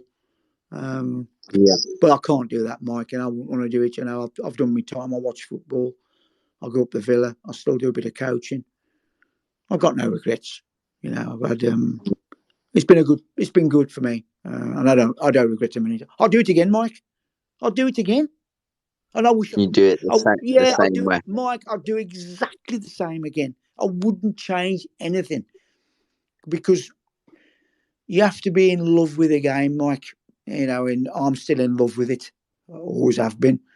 Never going to. That's never going to wane. I don't think. Not being in love with the game of football. You know, not taking my coaching badges because I wanted to get them. I wanted to take them because I wanted to give something back to the game. You know. And you still wanted to be involved. Yes, absolutely. Even now, you know, I take Yeah. the odd phone call. I've had a FA coach phone me today. Who is a tutor on the courses, and he's phoned me today, but I couldn't take the call because I was out and about. Told him I'll ring him back, but he rings me up on a regular basis. And when he's doing a level 3 course, which is UA4B, I'll go over and just observe and watch him. He likes me to go with him, and he'll ask me stuff. He'll say, "What do you think about that, Bobby?" I'll say so and so, and you know, you can't buy experience, can you, Mike? At the end of the day, you can't buy No, experience. definitely not. A lot of coaches out there today, you know, they've got the badge, and they, you know, do they want to take the badge, or do they have to take the badge? You know, what I say about that is if you've got your son who plays football and he plays for that team and you're coach, you're not doing it for the right. You're getting your badge because you've got to have it. You're not getting the badge because you want to have it. When I did all No, mine, that sounds like me. yeah. No, I'm not saying Because I'm not. I No, was I'm not saying that at all. But no. what I'm saying is a lot do that, Mike, because they have to get the level 1. Yeah. When I did my badges, I got no team. I did it because I wanted to get into coaching. And I did my UA4B because at that stage I wanted to work at a professional football club, and you had to get that level to even get an interview. So when I got a job at the Wolves, I was on trial for 6 weeks at Wolves. Not Compton where they are now. They was at Aldsley Stadium. That was their training ground.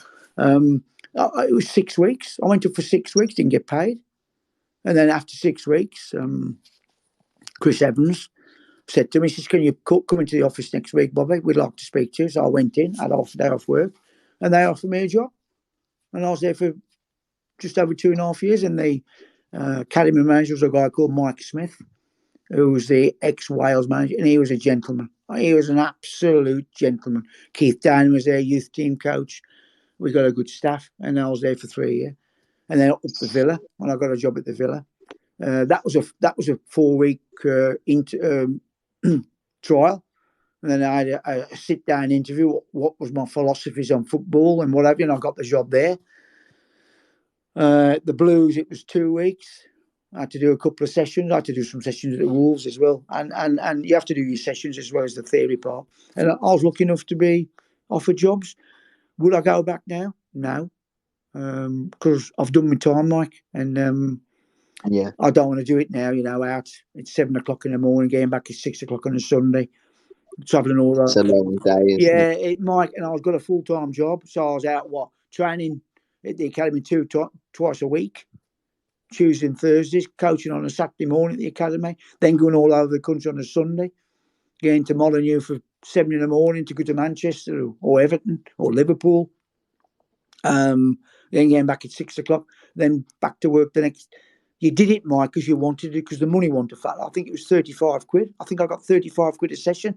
So it's 35 quid on a Tuesday, 35 quid on a Wednesday, 35 quid on a Saturday, and 35 quid on a Sunday. And you got taxed because you're on the payroll. So you didn't really do it for the money.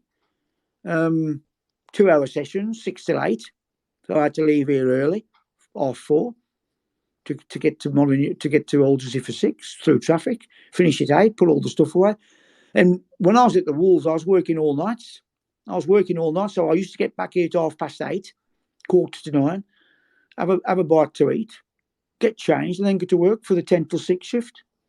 Mike, when I look back now, I don't know how I did it. How did I do that? How did I coach at Wolves for two hours, longer than 2 Yeah. hours, really? By the time you put Crazy. yeah, Mike, and then I'd go and work 10 o'clock at night till 6 in the morning because that was when I said to you earlier on, I was out of work for 5 years, not because I wanted to be. I had temporary jobs, but not a permanent job. And that was one of the temporary jobs. Yeah, you can come and join us, Rob, but it's working all nights, 10 till 6. I thought, working all nights? I'd never done it in my life, but I did it. No. And I was working at the Wolves at the same time. So I'd like to think I've done my bit. Yeah, I'd definitely say you have. And I thank you for asking me to come on this platform. And Thank you for coming on. no, It's been really good to talk to you. yeah. And when I talk to people about, I'll probably remember a lot more when I've gone off talking to you. But Yeah. I do remember, and I think really I've covered most of it. But they were fantastic, fantastic days up the Villa. I mean, but I remember we played Cardiff. We played Cardiff on a Boxing Day. I mean, in them days, Mark, we had to go in. We had to go in on Christmas Day training. Even the apprentices, they get out of that Christmas Day. We had to go in. My uncle had to come and take me to Villa Park. But I remember we played Cardiff on a Boxing Day, and Barry Owl, who was a Welsh international, he was playing for the Villa. I think he'd come from Cardiff. Anyway, we were drawing no goals. I think pitch was a bit icy. 60s, you got snow then, more than we get today, more frost. Anyway, Barry Owl come in. He says, Bobby, I need you to change my studs to short studs. So in them days, it wanted a 15-minute break. I think it was about 10, so I had to go into the boot room, change his studs, put the short studs in, give him his boots back, all in the side of 10 minutes. And we won the game 2-0. Most of the pros that I was with at the Villa at that time were good. John Dunn, Mickey Wright, Charlie Aiken, Alan Deakin, Dave Rudge, Lionel Martin, Lou Chatterley, Willie Anderson. They were okay with me. To be fair, most of the apprentices they never really. You just had to do what you were told to. I used to get Tommy Docherty's kit out when he joined the club. I used to get changed in the referee's room. I had to get his kit out, shoes, boots, socks, trains, all nice and neatly piled up. Arthur Cox was the same. We used to have to look after the kit, and that was the way it was. We never caused no trouble. We didn't have a training ground. We had to go to King's Standing or the Delta on a coach, and then back to Villa Park where you got showered off, and then they all cleared off, and we swept up everything and tidied it. We just trained once, Mike, not like it is today, twice. But the football's different today, isn't it, from when it was in them days, really? Yeah, I doubt the youth players have to do all that now for the first team. Nah, they don't do anything. Nah. And you know, and you know, Mike, in some respects, they miss out on that because that gives you a grounding. Me and Brian have talked about this, you know, going up the terraces and sweeping the terraces and all this sort of stuff which we had to do, cleaning boots.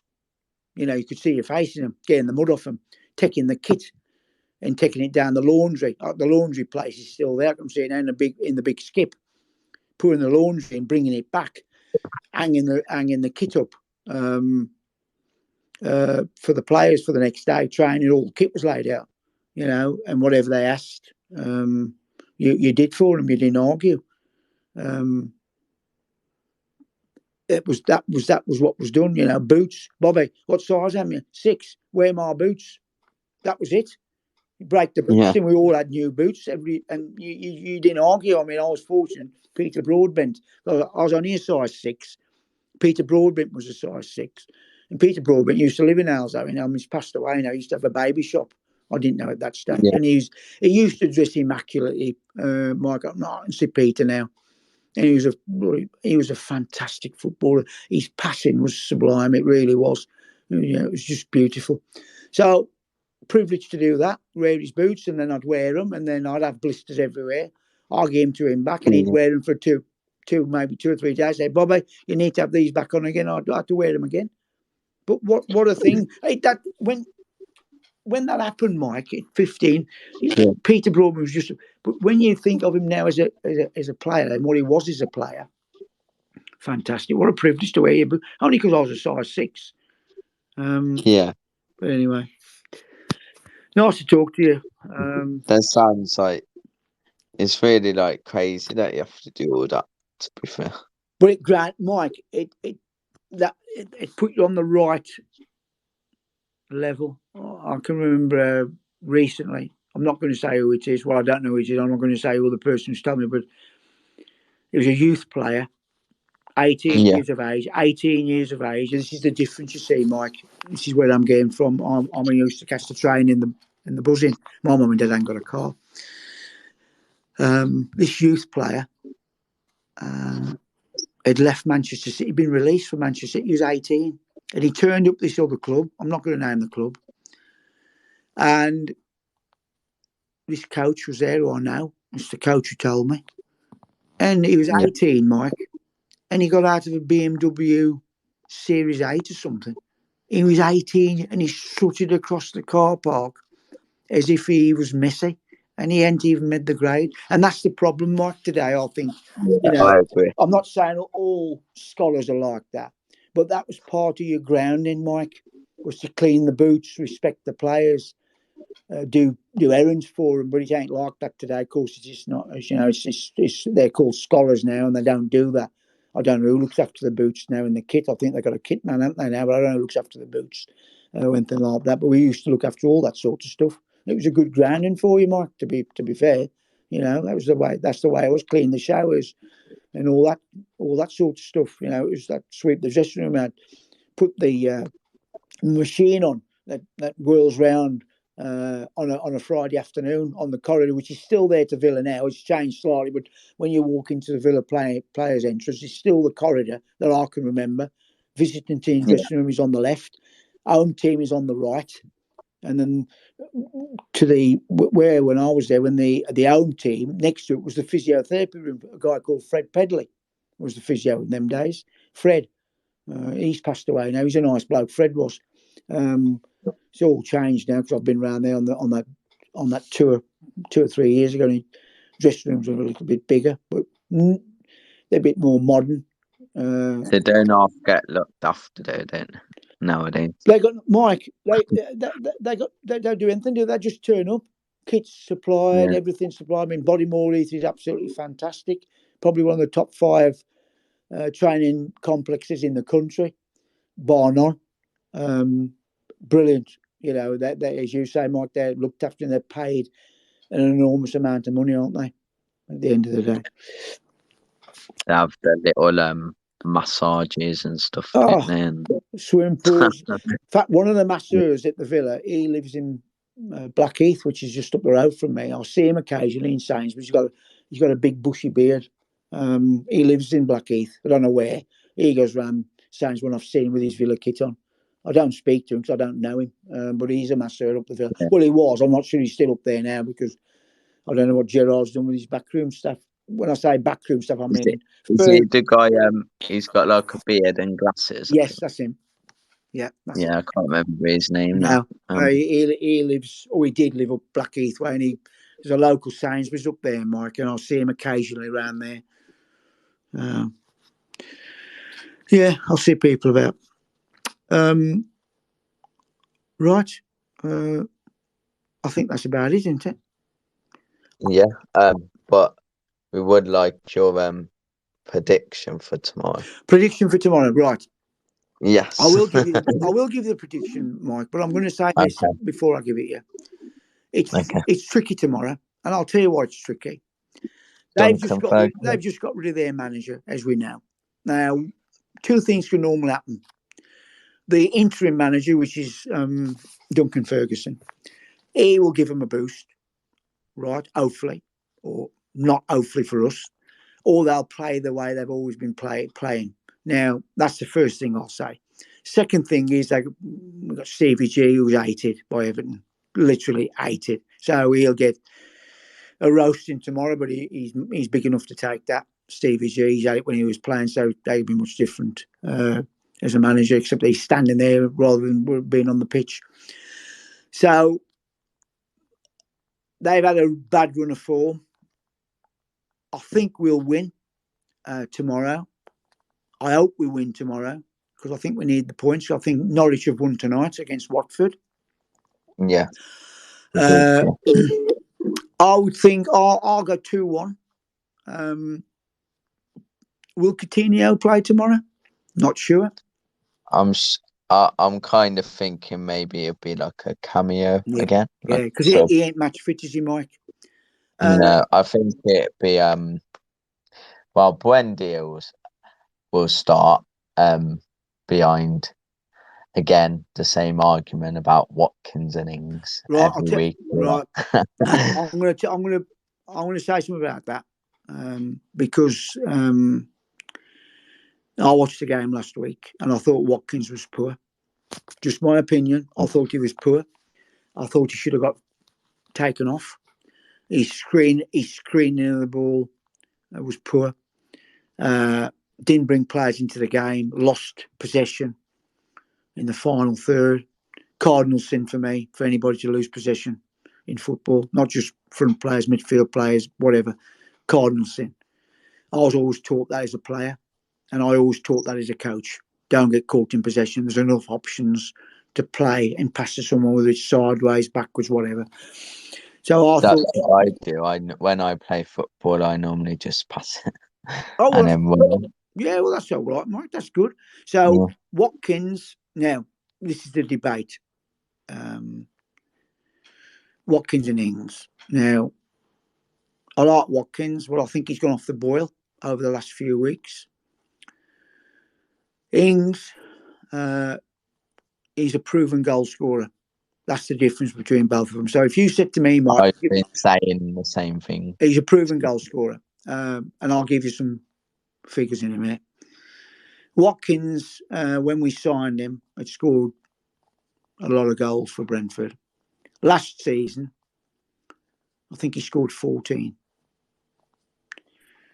He scored 4, didn't he? I think. Yeah, this season he scored 5 with 2 assists, and he's played 17 games, I think. Ings has played 15 games, 4 goals, 2 assists. But the last 3 seasons, Danny Ings in the Premier League has scored 41 goals in the Premier League. Watkins, last 3 seasons, because this is only his second season. Correct me if I'm wrong there, Mike. This is only his second season, I think, at the Villa, except for the Championship. When he was in the Championship, he scored 46 goals. Watkins scored 46. He's played for England 3 times and he scored 1. Danny Ings is a proven goal scorer. And what I mean by a proven goal scorer, I'm talking about players who score 15 to 20 year on year. Those are proven goal scorers for me. Harry Kane does it. Shearer did it. Lineker did it. They are proven goal scorers, whatever you think about them. Danny Ings, for me, this is just my personal opinion, is a proven goal scorer. So if you got the choice of one up top, we may go one up top, I'd play Danny Ings, personally. I would play him. I agree. Some people I see on Twitter and hear on the radio, local radio, WM, on about Danny Luiz, Douglas Luiz, about getting rid of Douglas Luiz. He's played 6 times for his country, Brazil.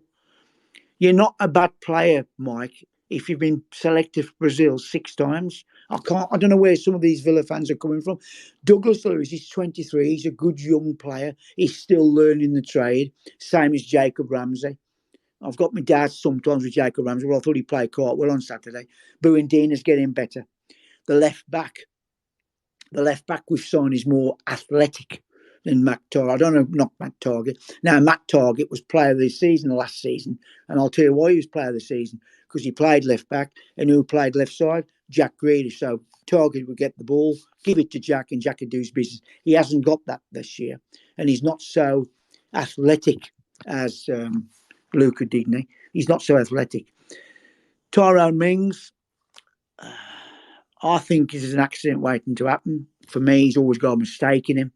And when I think, Mike, of the centre halves that we've had at the club, Alan Evans, Martin Larson, Melberg, Ron Vlaar, when Lukaku scored the second goal for Chelsea and Mings was in front of him, he was a coward. When you're a defender, Mike, defenders have to go where angels fear to tread. If that had been Alan Evans or the other four I've just mentioned, or even Sean Teal, he'd have bit Lukaku's head off. That's the difference I'm talking. Konza will be a better player than Mings. He probably is a better player and he's more consistent. Matty Cash I like, but there's times he plays like a Sunday morning player. Some of the decisions he does, they frighten me a bit. I say Sunday morning because that's what he's like at times. He's Austin's But I like pattern. Matty Cash. Having said that, I like Matty Cash. He's another young player coming to the Premier League, which is frenetic. Buendina has took a bit of time, Mike, not because he's a good player, because I think he's a good player, good footballer, but he's come from Norwich. No disrespect to Norwich, 25,000. He's come to Villa, much bigger club, 42,000 every game. It's a big thing, a big responsibility. He's got the number 10 shirt. So he's getting better. I also like,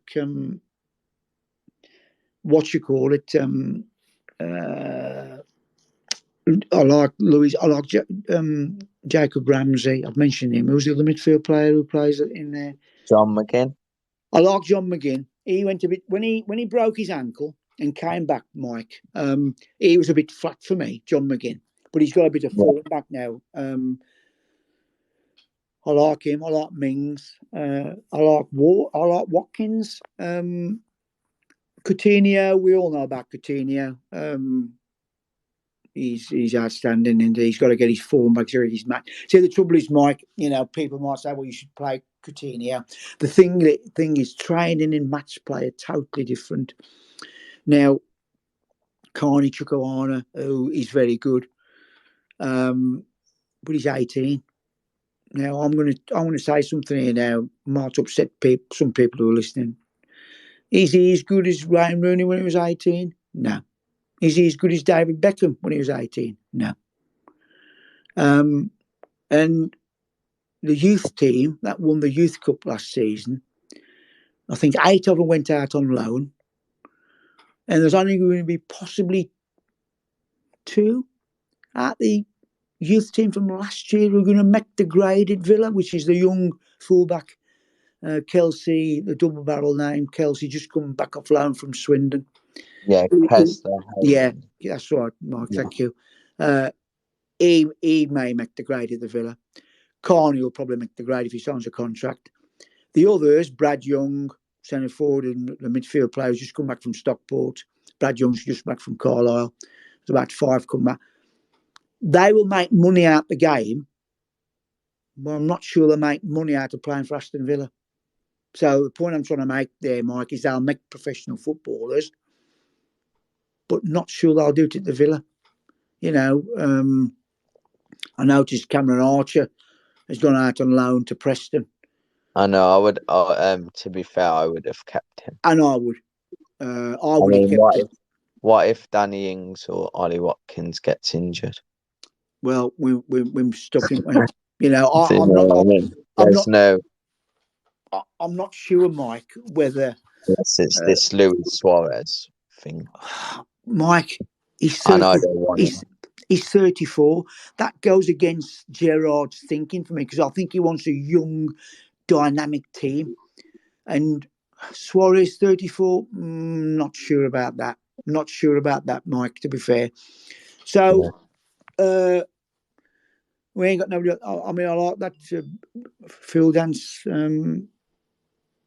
Yeah, he's gone on loan as well, hasn't he? Yeah, he has. He went to Stoke, Yeah, yes, that's right. So a lot of Mike, you've got to make the grade as a footballer, a professional footballer at the level of Aston Villa or anybody. You've got to be really, really outstanding.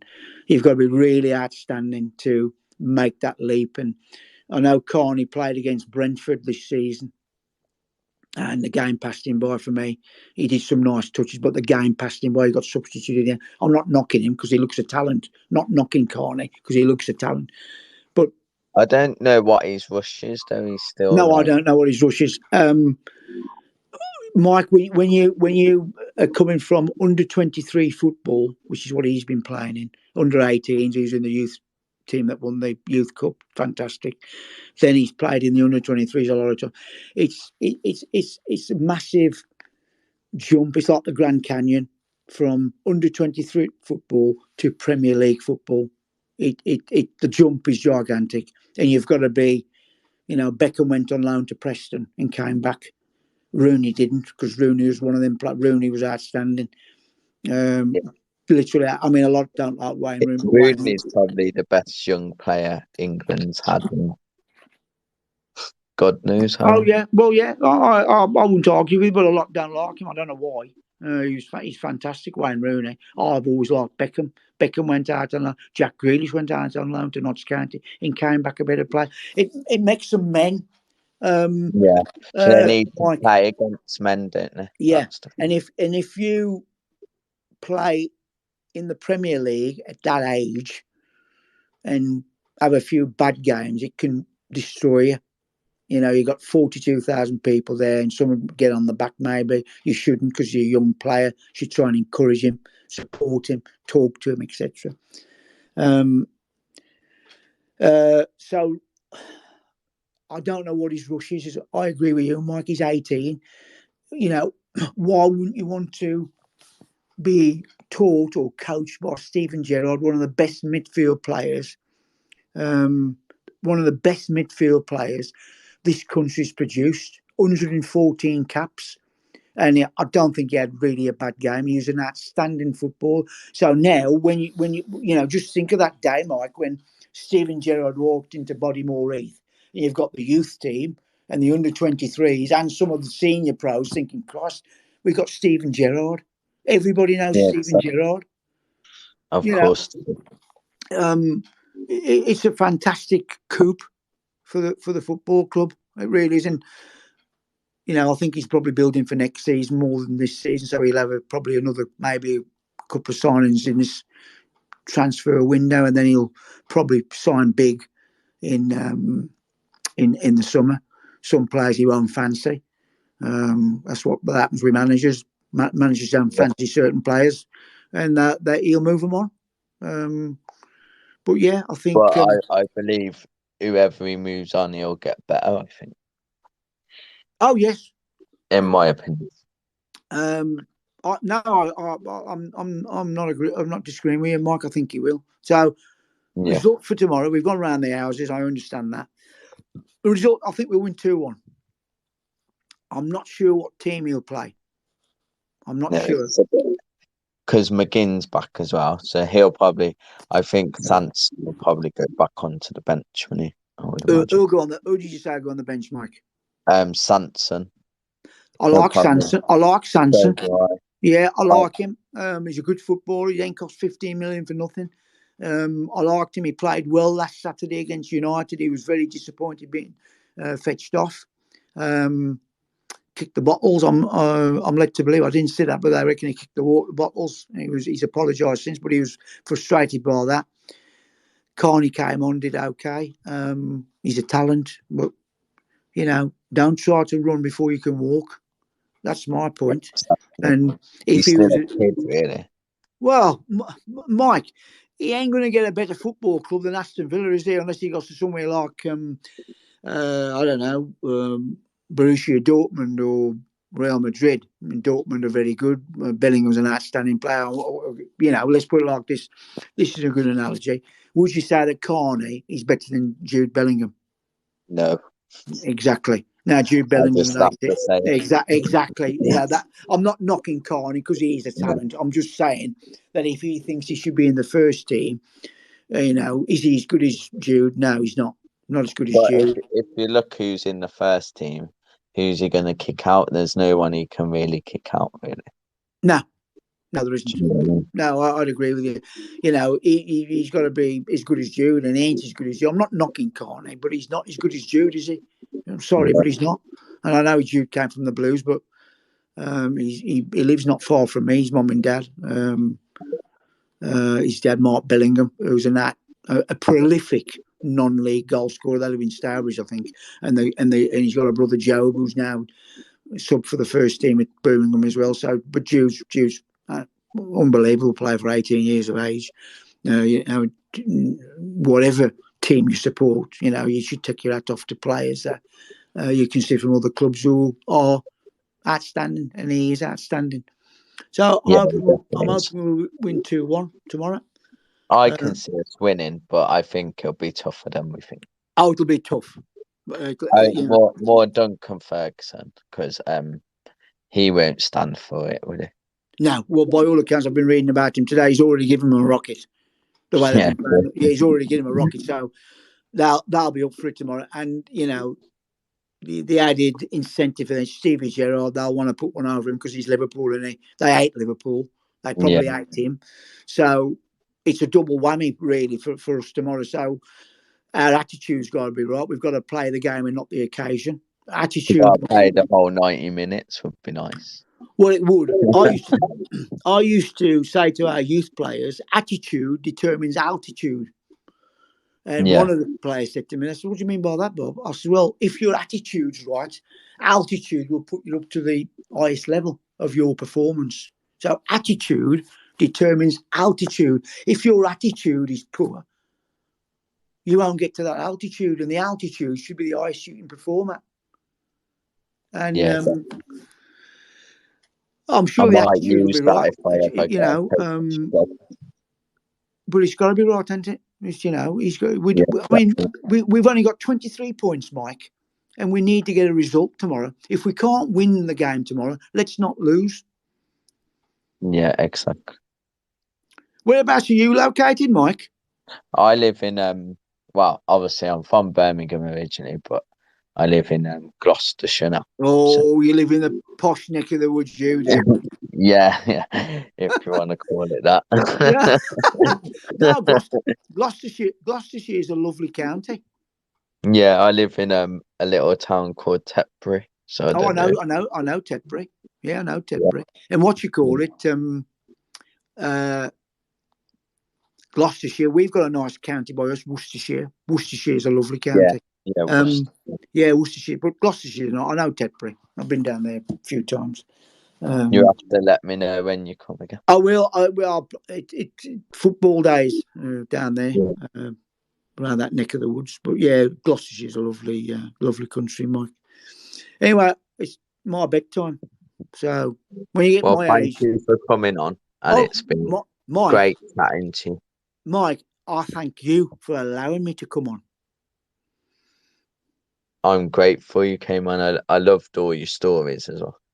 Oh yeah, I've got It just made it like from an outsider who, and to be honest, I weren't even born then. Obviously, I don't want to make you feel old or anything, but yeah, from an outsider, it's just nice to like hear what happened, what it was like, basically. Mate, it was good, mate.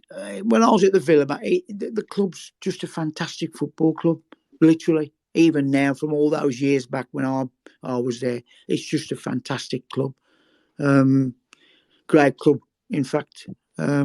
I've just got some more stories, but I'm not going to tell them tonight because we'll be on all morning. Well, you can definitely come on again. There's that's very kind, Mike. That's very kind of you to say that. I have enjoyed it. It's lovely to speak to you and tell you some of my stories, which are all true. There's no added ons. I haven't made anything up or anything like that.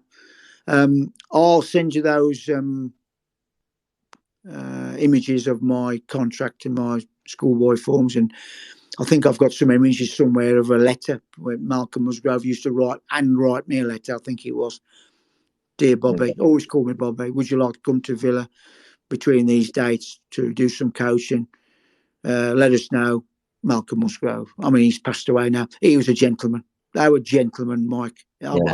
They were gentlemen, mate. They were just such nice people. Yeah, they were good days. I'm not going to regret anything because I don't. Anyway, it's nice to talk to you, Mike. We want to keep in touch. Yeah, definitely. Thank you for the I'll invite. still be sending you messages anyway. Oh I know yeah, send me you. the yeah. Of course, you can do that, Mike. Yeah, I'd like that. Thank you for that, Mike. That's okay.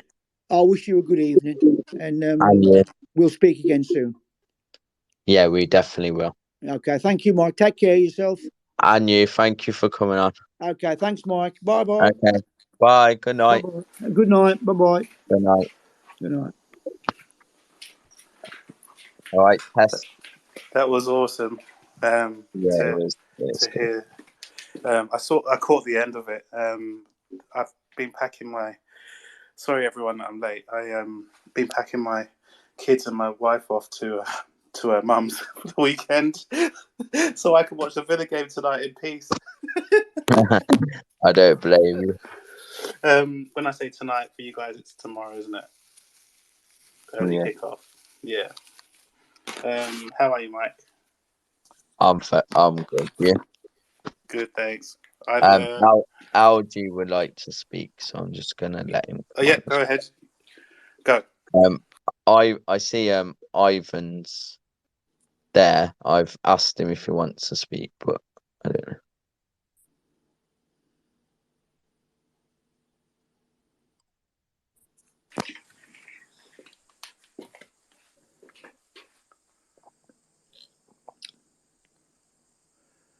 Augie. Let me try. Is that working? Yeah, can hear you, mate. Yeah. It's algae, not algae, but I'm used Algie. to it. Sorry, I'm mate. used to, Sorry. I'm used to it. I'm used to it. What I wanted to say is, like, I got on all these like Villa Spaces things. You need Bobby on again. I just his insight, like, Mike. I don't know how old you are, but I'm fairly certain you're much younger than me. I'm 40. 35 now. How old are you? I'm only a bit younger. I'm 35. Oh, I thought you were much younger than that. Nah. So, well, I'm a Villa fan. Only because of Tony Daly. like as a kid, I grew up like supporting Borough.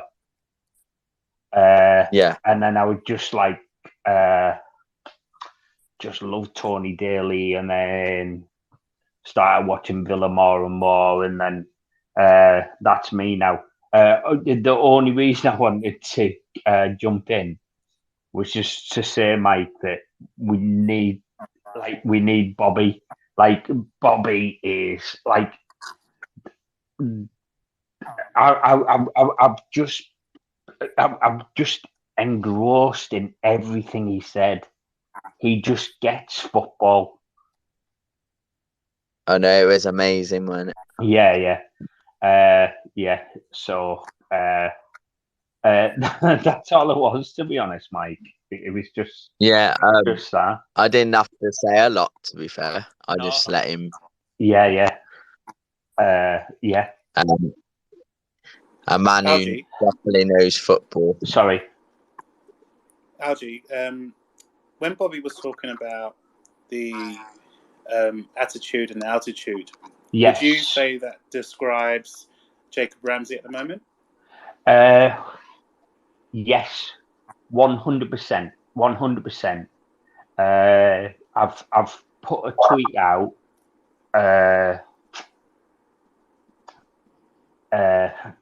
about that, actually. That really resonates with me. Attitude and altitude. Like, if you want to be the best at what you can do, you can't do it with a shit attitude. So I honestly think what he was saying about, like, the cleaning the boots, like our heroes clean boots for people, which is something Bobby said. Like like even Jack Grealish, like I'm a bit annoyed at some of the things he's said since he's left, but I do think it's because he's like got really bad PR. But he like he's 1 in a million. Wayne Rooney, Michael Owen, like there's a few people out there who are just naturally talented. But most footballers do need that attitude. Attitude to get altitude. And yeah, because I think a lot of them it's sort of money, isn't it? Yeah. Like if you speak to 20 kids who were 10 years old, what do you want to be? They probably want to be footballers or pop stars or something. When I was a kid, like I wanted to be a footballer just because that would be amazing. Like doing my hobby for a living. Whereas now, I think kids want to be a footballer because it's money. Like, no, you should want to be a footballer because that is the best job in the world. Like, imagine, like you lads must just, if you just think like, this is my job every day playing football, like amazing. But I think now it's like a pop star thing now. They don't want to be footballers to be footballers. They want to be footballers because they want 20 grand a week, 50 grand a week, $250,000 a week. Does that make sense? Absolutely. Yeah. And I was just going to say as well that with the youngsters these days, you sometimes feel that parents are also trying to push their kids a little bit too hard to be, something in sport and football. I mean, for me, you got, when I was talking about Jacob Ramsey, I was listening to an interview he did recently after the game, and one of the things he said, it was great to come back into the game, and it was great to score a goal, my first goal at Villa Park in front of the whole end, and it's what dreams are made of. And when I was talking about the attitude and altitude, it's the kind of example that we as Villa fans would like to see a young player who's come through the ranks and wants to play for Villa. He wants to create a legacy for himself, and that's what I think it's about. I think it's about, if you want to be a footballer, it's because you want to enjoy your life as a footballer, but you also want to leave a legacy, and you want people to, and your grandkids and your, their kids to have something to look back on. And this is what I really thought we had with Grealish, and this is why, like, I'm Grealish's biggest fan, like, or I was, but it's what it's not the fact he left. It's like, it's what he said since, and I just think, please tell me that's your PR company and you're just a bit of an idiot. Like Dwight York, one of the best players ever to play for our club. Real good winger, and then I can't remember which manager pushed him up front. Was it Ron Atkinson? I think Ron Atkinson did. Yeah. Turned him into like a beautiful striker, and then Brian Little and John Gregory, and what John Gregory said, like, if I had a gun, I'd shoot him. Like, that's how I felt about Grealish. I was like, this is so heartbreaking. But because we want to see one of our own come all the way through and have that sort of Steven Gerrard legacy where you play for Liverpool for your whole life. you know, Yeah, yeah. and you're always forever, like you're forever. Your legacy has been created if you're that type of player. There's very few, isn't there? There's a couple in Italy, like proper like legends in Italy, but in England, I think Steven Gerrard, like Matt Letizia, like. And there's other idols, like Frank Lampard is a Chelsea idol. John Terry, actually, like, was so close to being a one club man. But how beautiful was he when he came to us? Like, I didn't like the bloke, I'll be honest. And then watching him play for us, he was just so graceful on the ball, just absolute brilliant. But going to that one club man, like John Terry counts. He counts. Don't He never say played for a Gabby. different. He didn't play for a different Premier League club, so I reckon it counts that. And he did come to a massive club, so. Yeah, and I think Chelsea would say Frank Lampard, but obviously he was West Ham. Then he then he went other places. But like true one club men, I can only think of off the top of my head Gerrard and Matt Letizia. I mean, I know what did Mike say. Then don't say Gabby, but like. Oh, I love Gabby. To be honest, right, Gabby is. I've got 2 children. My first son is called Gabriel because of Gabby.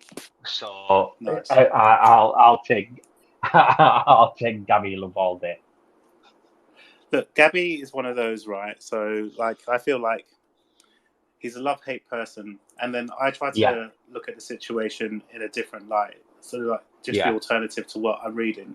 So Gabby was one of those players that never ever wanted to leave Villa. I think that he's one of those players that when you put your arm around his shoulder, like he's out there and he's like leaving nothing on the pitch.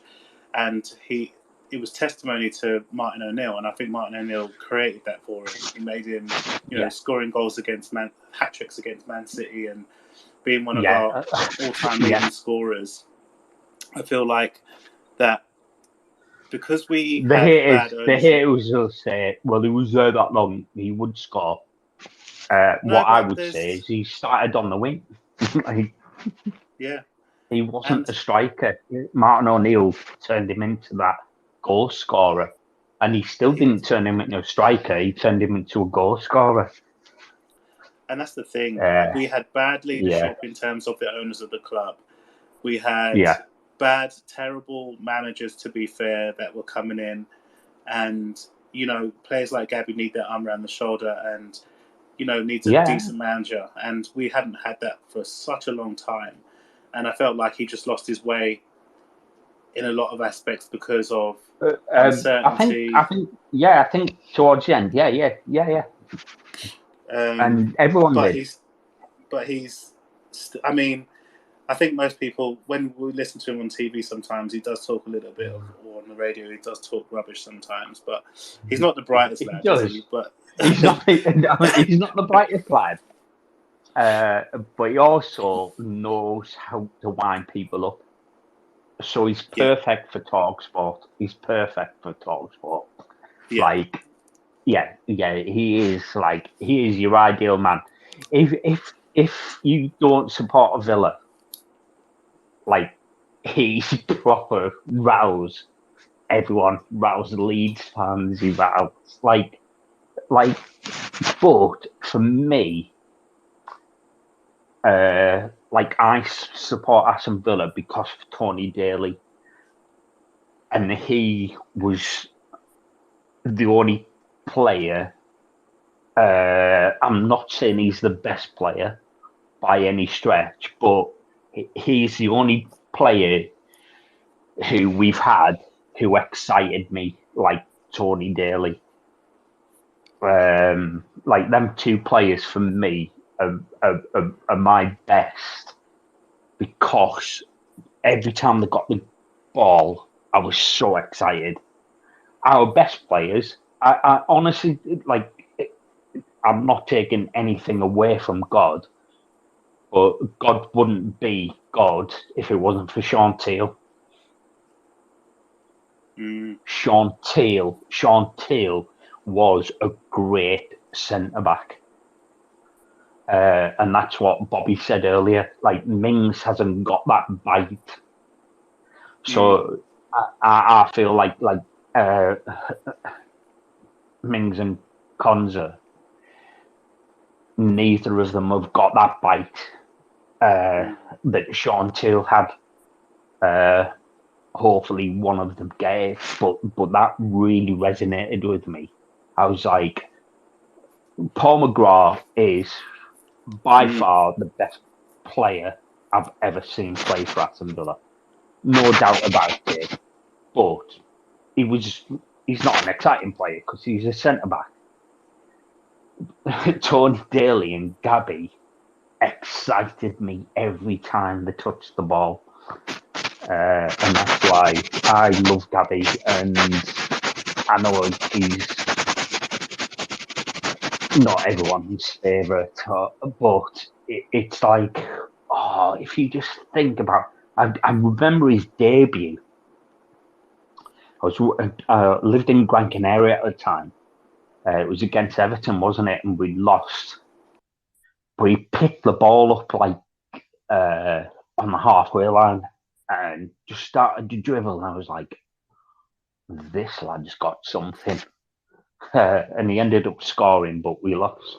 But and the perfect hat trick against Man City as well.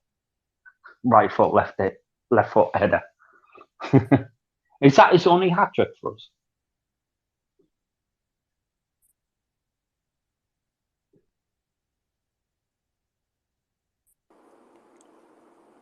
Are you there? Hello? Hello? Yeah. Yeah, okay.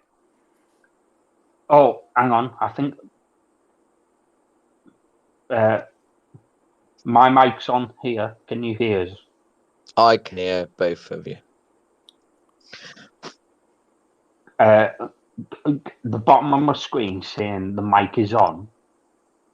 Yeah, all right. Yeah, cool. Yeah.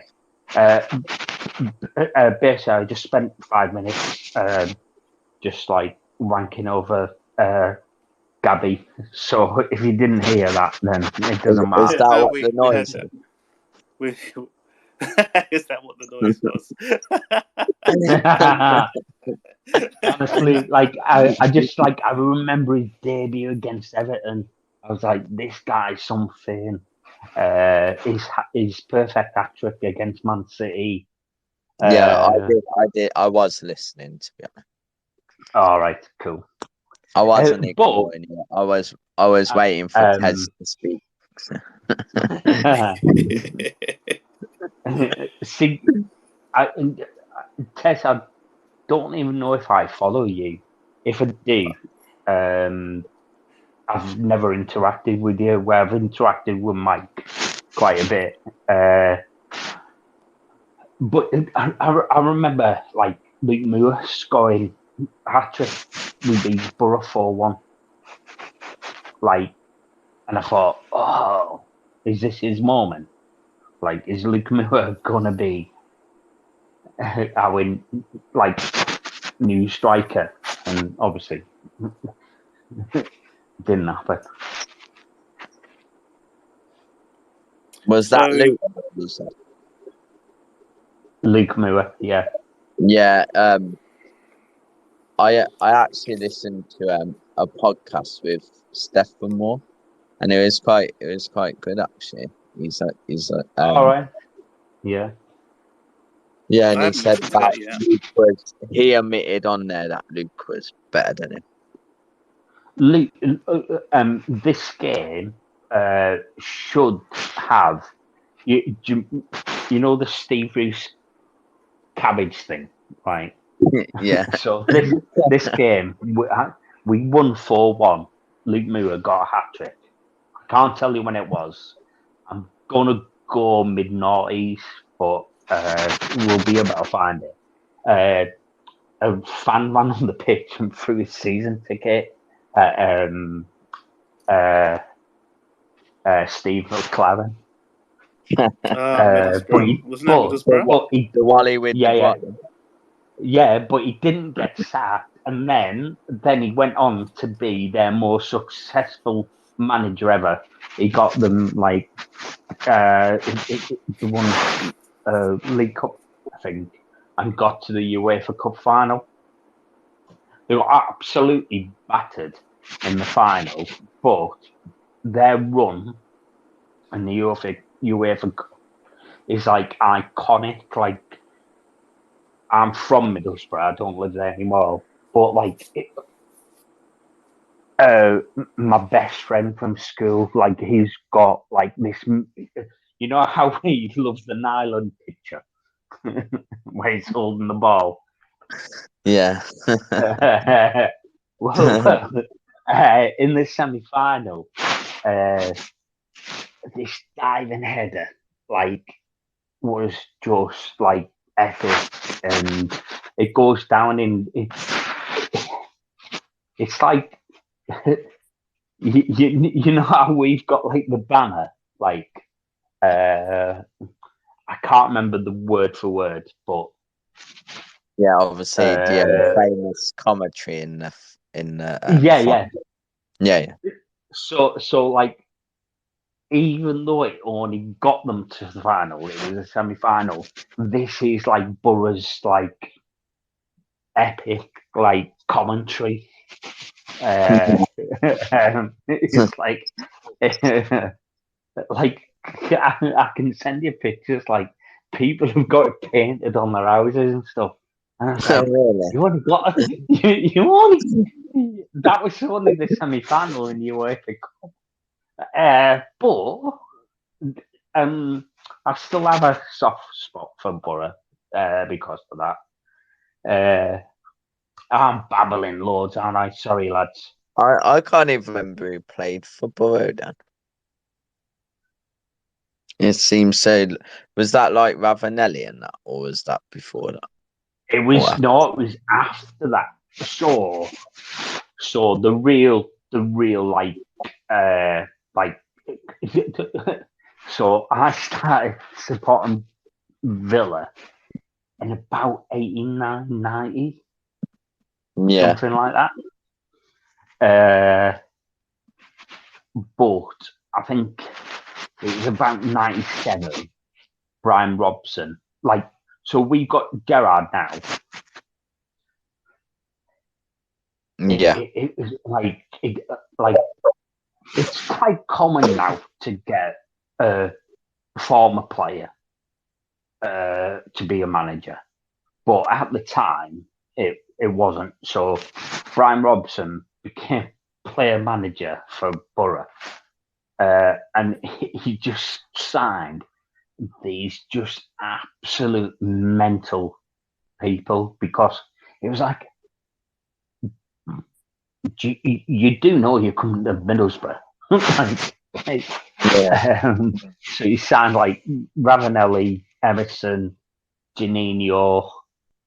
Yeah, Janino was good, wasn't he? He's that little. He was a bit solo. Janino, like, my three favourite players, not the best players. Obviously, the best players we can talk about all day. My three favourite non-Aston Villa players, Janino's my number one. Yeah. He do you know Valeron? Yeah, I remember him. Yeah. Yeah. Oh, not many people do. Like, he should have played for Barcelona or Real Madrid, but I lived in Gran Canaria for a while, so like Las Palmas is my second team, sort of thing. But Valeron, like Deportivo, like I think Valeron's a coach now, isn't he? Yeah. Yeah. Who's he, the manager? Of? He's a coach there, Yeah, I thought so. Strasbourg, and I think. yeah. So he'd be coaching our mate Fred Gilbert. Yeah. And who was the other one, sorry? David Silva. Yeah. Of course. Yeah, just something else. Yeah, when you think of Middlesbrough in that 2006 UEFA Cup final, they had they had Jakubu, didn't they? I think. And I used to like him. I really used to like him. And I think Stuart Downing. I don't really remember anything, to be fair. Stuart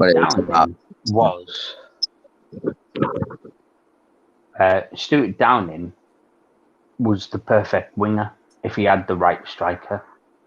Yeah, he's the perfect player to buy with broken leg, I suppose. Remember when he came to Villa on crutches? Say again, sorry.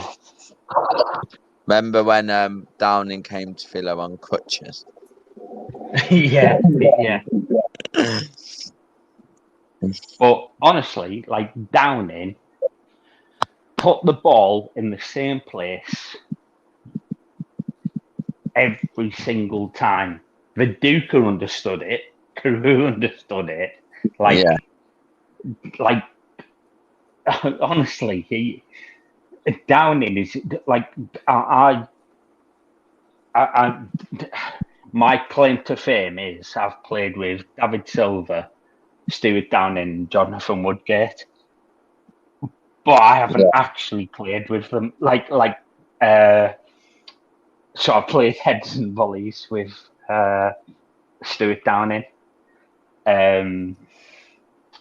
Because he's from where I'm from, a lot younger than me, but you could just tell he was just like a really good player.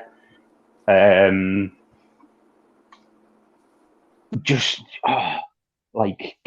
think, what would I be? I'd have been 15. How old's Stuart Downing now? 34? I'd say about 34. that. He's about your age. About your age. About my age. Yeah. So I'm like 5 years older, and he's still like you could just tell he had something about him.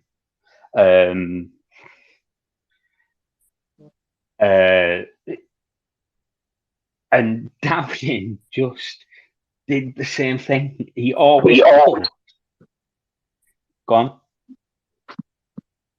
always put the ball on the penalty spot. Viduka understood it. Carew understood it. Like, some strikers got it, and you could see sometimes he put the ball in the box and no one was there, and he's thinking, and everyone going, "Oh, why did he put the ball there?" I think because the striker, like, never the striker's fault, is it? Yeah. No, exactly.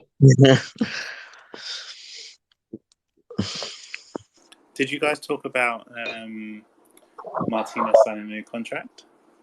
Not yet. Oh wow. What? Didn't you ask Bob? I know. Oh, you should have asked Bob. Did what you know? thought. Like,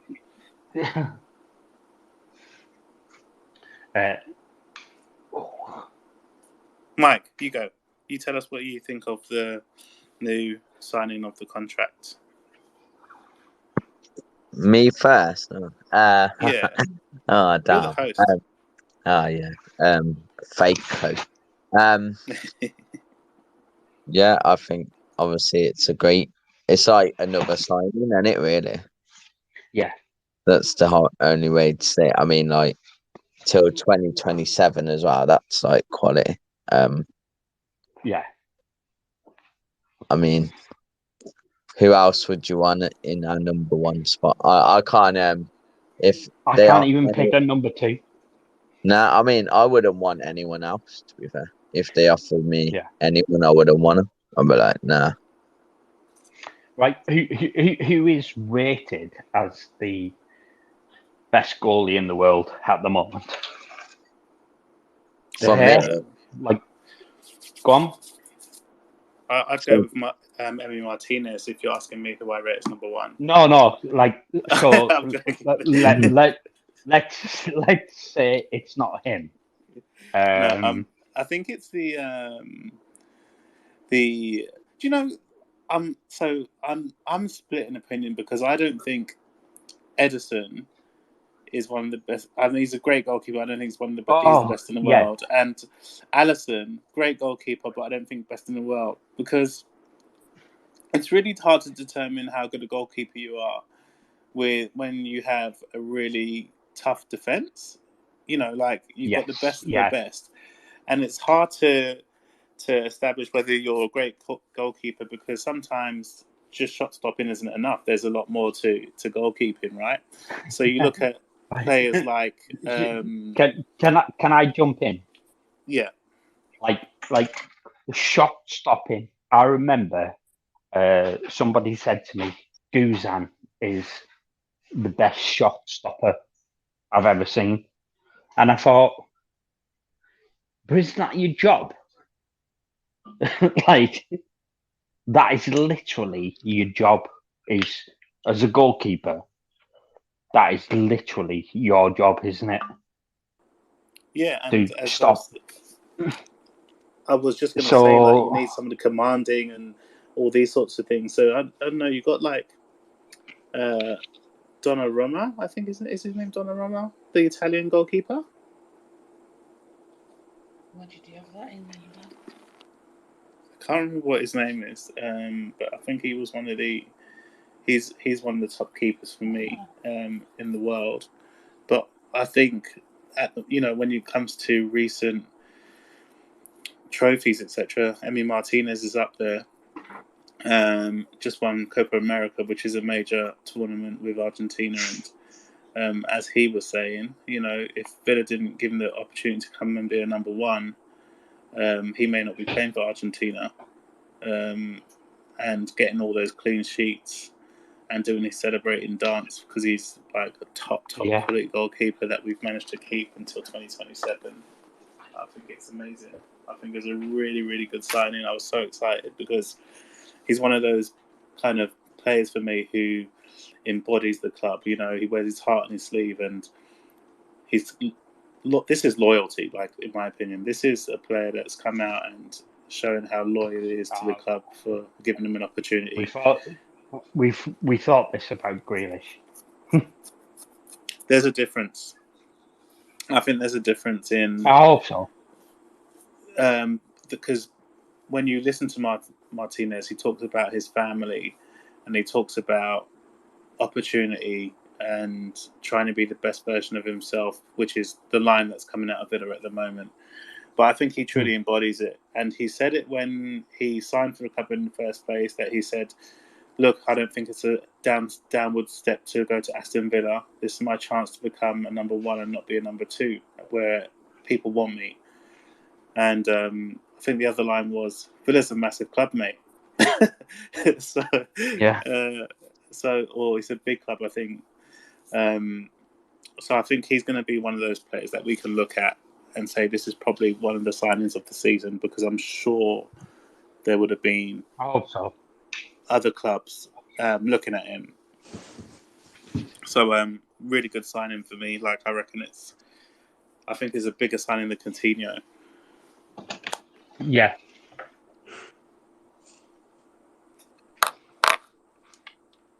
There's an awkward silence.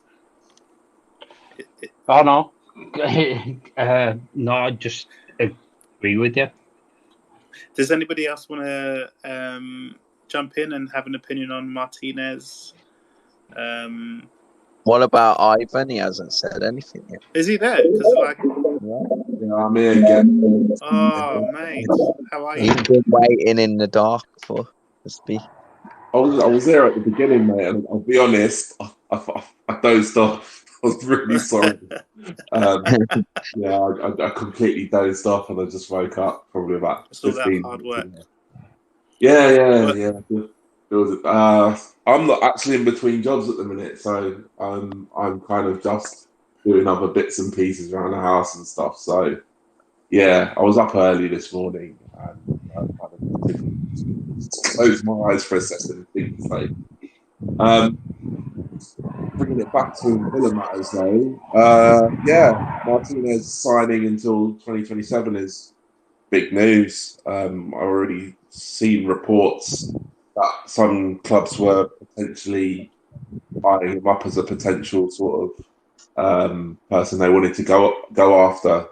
And I think I said it to you guys in the WhatsApp chat earlier about Arsenal don't really realise what they got rid of. They have no idea what they lost. Someone who's that loyal, who's stayed, who you know been at your club for 10 years, and if you gave him the opportunity, he would never leave. And you know it's fallen into our lap. He's undoubtedly the best keeper we've ever had at the club. So yeah, it's a huge signing because you know what, when we do go missing for those 20 minutes that we often do, the thing that stops the scoreline from being ridiculous is Emi Martinez. So huge signing, and I think it also just shows. And I think we also need to put a little bit of respect on the fact that House has also signed a contract extension as well, and I just think it's starting to show that players want to play for us, man. You know, they don't, you know, and yeah, Jack went, but I don't think anyone really wants to leave us if they don't have to. I think we're a club that's on the up, and the players that we've got with us and the players we're looking at attracting, they can see where we're going and they want to be part of it. So it's exciting time. Really good time to be a Villa fan. And to be honest, Jack leaving was the catalyst of this movement that we're seeing now, and in hindsight, it's probably the best thing that could have happened to us. To be honest, I think if we had kept him, we would have still stagnated, and we would have still tried to be he was the captain, but was he the best person to be captain? I don't think he was. He was handed everything, the keys to the kingdom on a plate. And I think now we've just got a team that, you know, you look at the names on the squad, and there's quality everywhere, and all we're adding is more quality, and I think that's just so huge at the minute. So yeah, I think it's an exciting time. We still need to get that mentality right in the team, because we don't come out of the gates from the kickoff. You know, we go 20 minutes before we warm up, but sometimes you can see the goal in that, and it's really frustrating. And you know, we have too many times we've come back at come in at half time, and Gerrard's had to read them the riot act to get them to come out. But you look at our team on paper, the names that we've got, the names that we're looking at, and now look at the names that we're being attached to. Like everyone, even Hazard now is another name that's being attached to us. You know, it's a bit ridiculous, but it's kind of a positive step, I think. Yeah, I think the clubs are like looking, well, if the agents are banding these players around as well, because we look like an attractive proposition at the moment. We're doing business in the right way. Yeah. And the type of players that we're aiming for and trying to bring in, how strategical we seem to be in everything that we're doing at the moment, I think plays a part of that. Yeah, I think the key thing is the players that we're linked with don't necessarily mean the players we're going after. That's the other thing. Because we're getting linked to so many kind of names, this, that, and the other. But, you know, the way Lange operates, it's just, you know, the deals get done with very little resistance or very little opposition getting in the way. And they just get done speedily, and they just nicely keep coming. You know, so I think it's just a really good time. I think it's exciting time. Reality-wise, in terms of the league, I think I can't remember who said it earlier, but I think reality-wise, I think this season isn't really going to be the season that does it. But I think next season, we could be potentially looking a force to be in the top 8. Yeah, I think the recruitment plan has been sick, to be honest. Like, I'm just like, the way that we've done these signings. Courtney House came out of the blue. There was no sort of talk about it in the media beforehand or potential talks happening. There was none of that. I didn't hear any of it in any of the spaces. And then there was nothing to say, you know, Martinez was going to be offered a new contract this soon, like really soon into his current contract. Yeah. But his performances warranted it. So, but the way they came out and just surprised everyone, it's just given the club a whole buzz. Like, I'm all over social media, and Villa fans are going nuts at the moment. Courtney House signed, you know, because I think the fans really like Courtney House. It'd be nice to see him get a little bit more game time and see if he can actually challenge the two at the back at the moment. But yeah, for sure. The way that he signed his, Emi Martinez came out of the blue.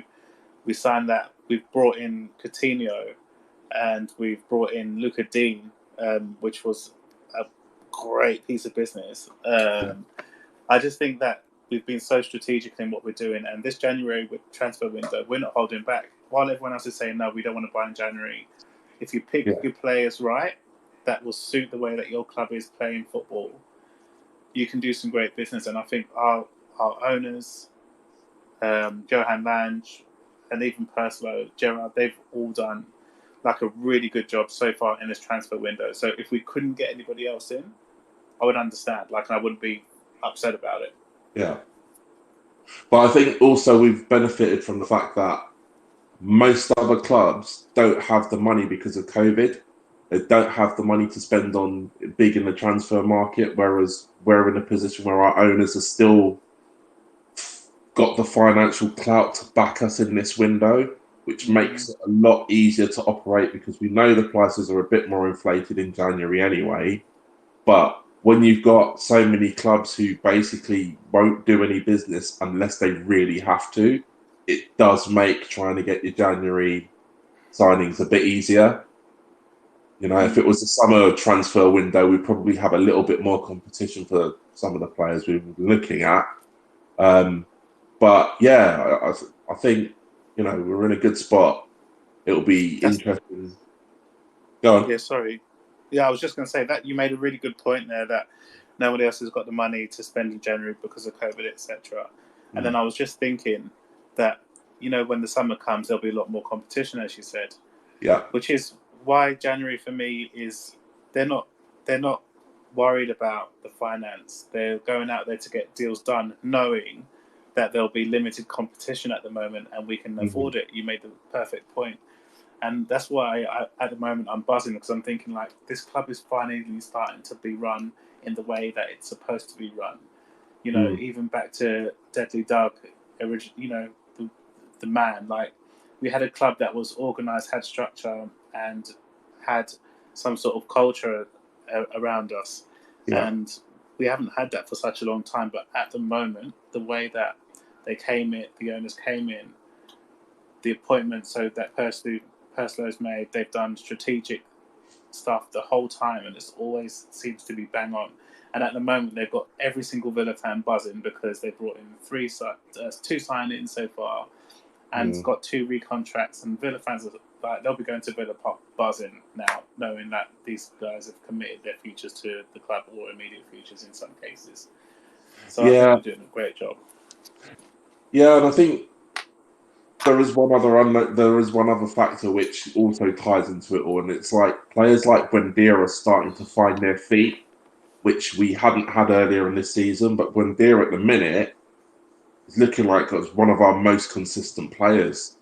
You know, and he's actually starting to become the player that we paid for, and we're starting to see how he's performing, and that link up between him and Coutinho, could be devastating, could be so tasty. You know, and I think, you know, with the additions coming in, and Bailey is probably almost on his way back in soon as well from injury. So we're actually looking in really, really a positive spot of having, the majority of our team back. I know Nikander's out for quite some time, but the rest are pretty much going to be back. And if we can get everyone hitting full stride, the new additions coming in, I think we can have a strong second half of the season. So it's an exciting time, and it also just makes you also look forward to getting to the end of the season and seeing what we're going to do then.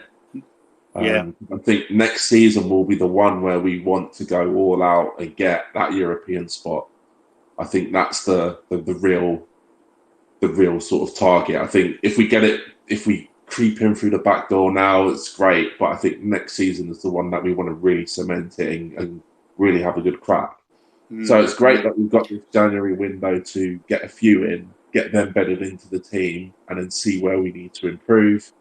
I saw some reports that Newcastle want to try and take Target off our hands, which I don't know how much of a thing that is, because I know a lot of the Premier League sides don't want to do business with Newcastle at the minute.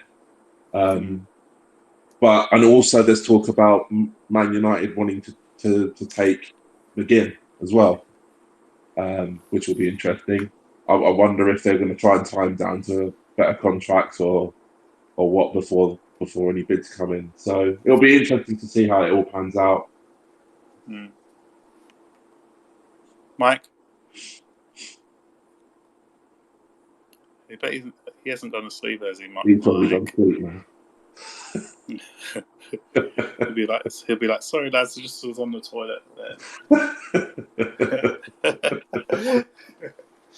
I found I've been finding that, I don't know if you read this deep into stuff, but I was watching Steven Gerrard just doing his interview the other day, and like he was talking about the way that they still want to do business if it's the right time.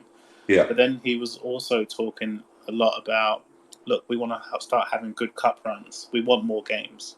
We want to try and aim to get into Europe.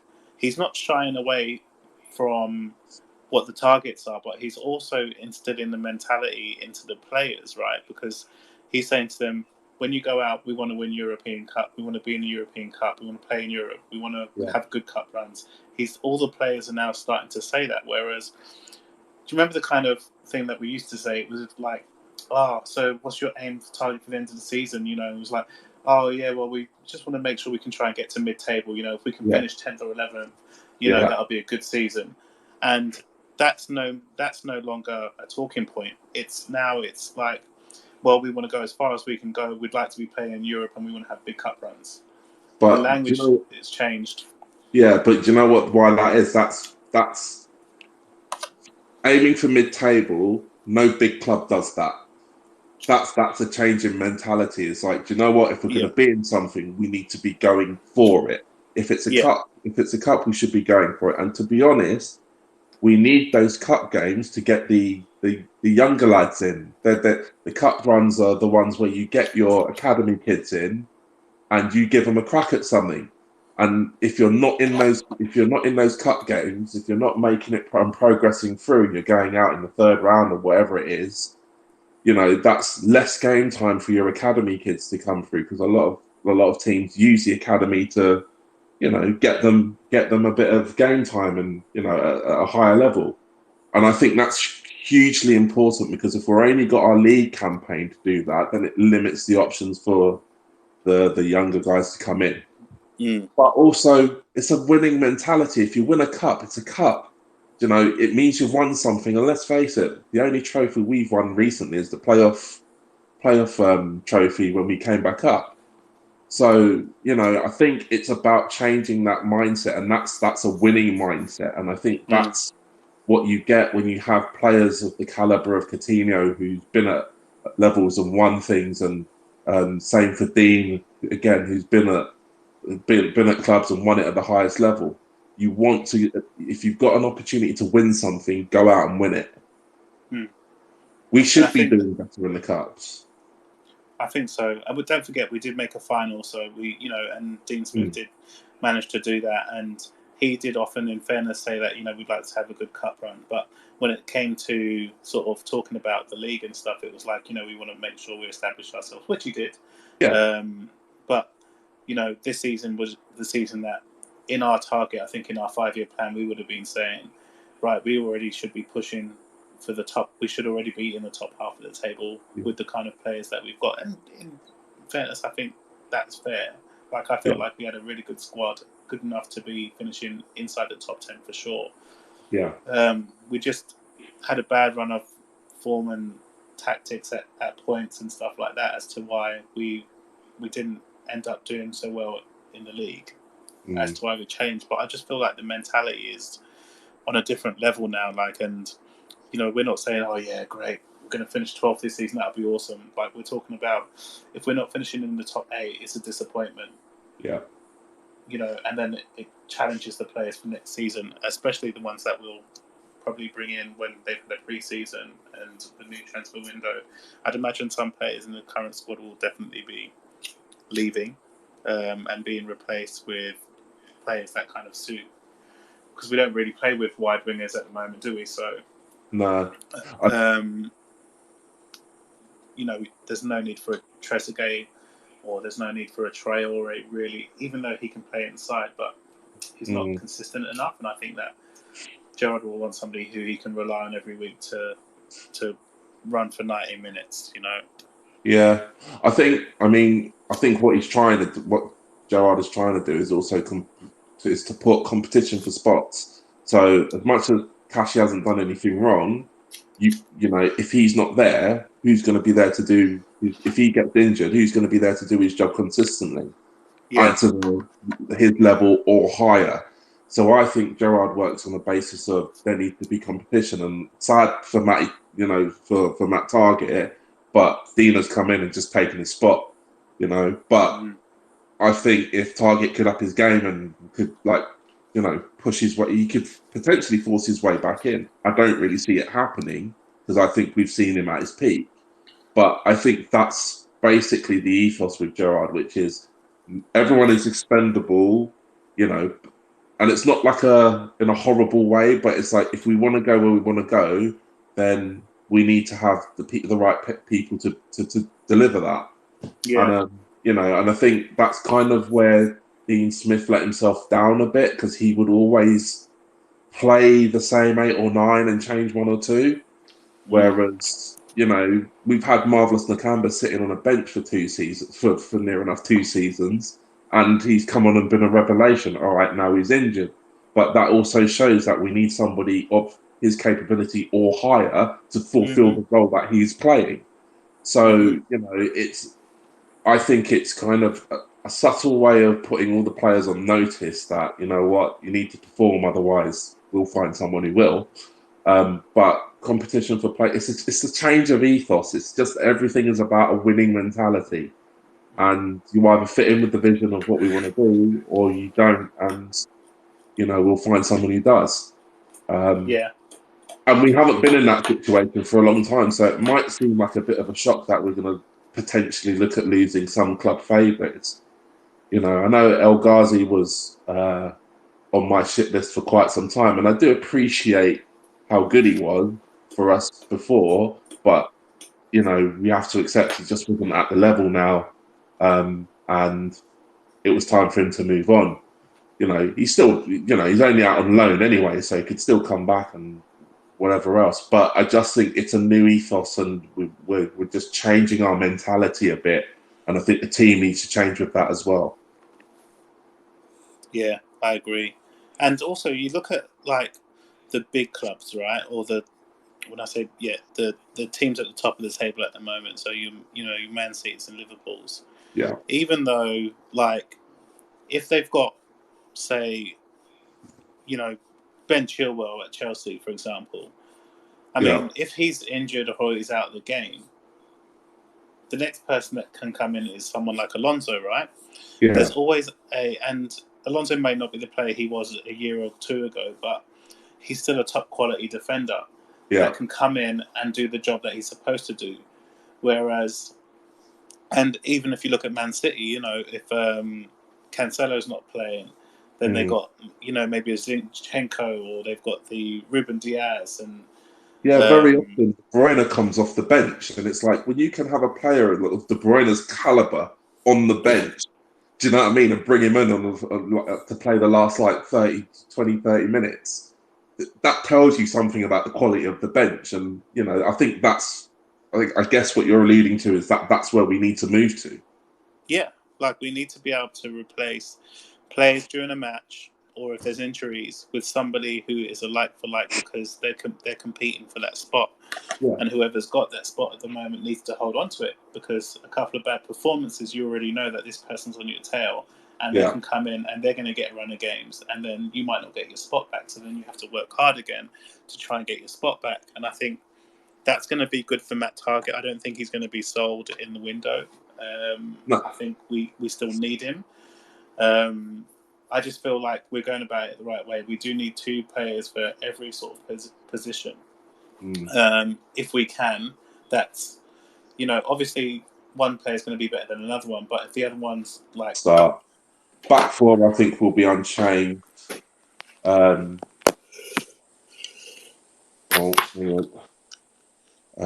reckon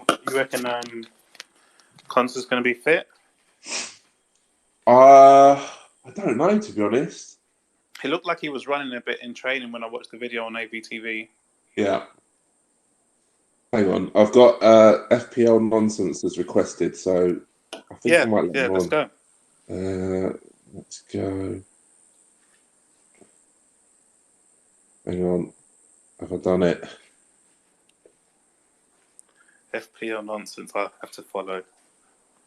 Yeah, I think he just followed me earlier.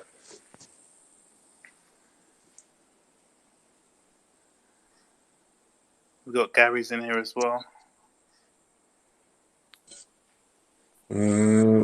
Was that it? Go. We good? Switch your mic on, mate.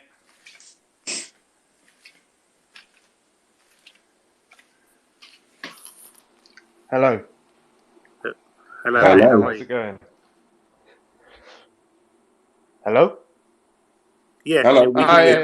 Yeah, I was just going to say, I just don't think Coutinho starts tomorrow. You reckon? No, I just don't reckon he's fit enough. So what's the team going to be?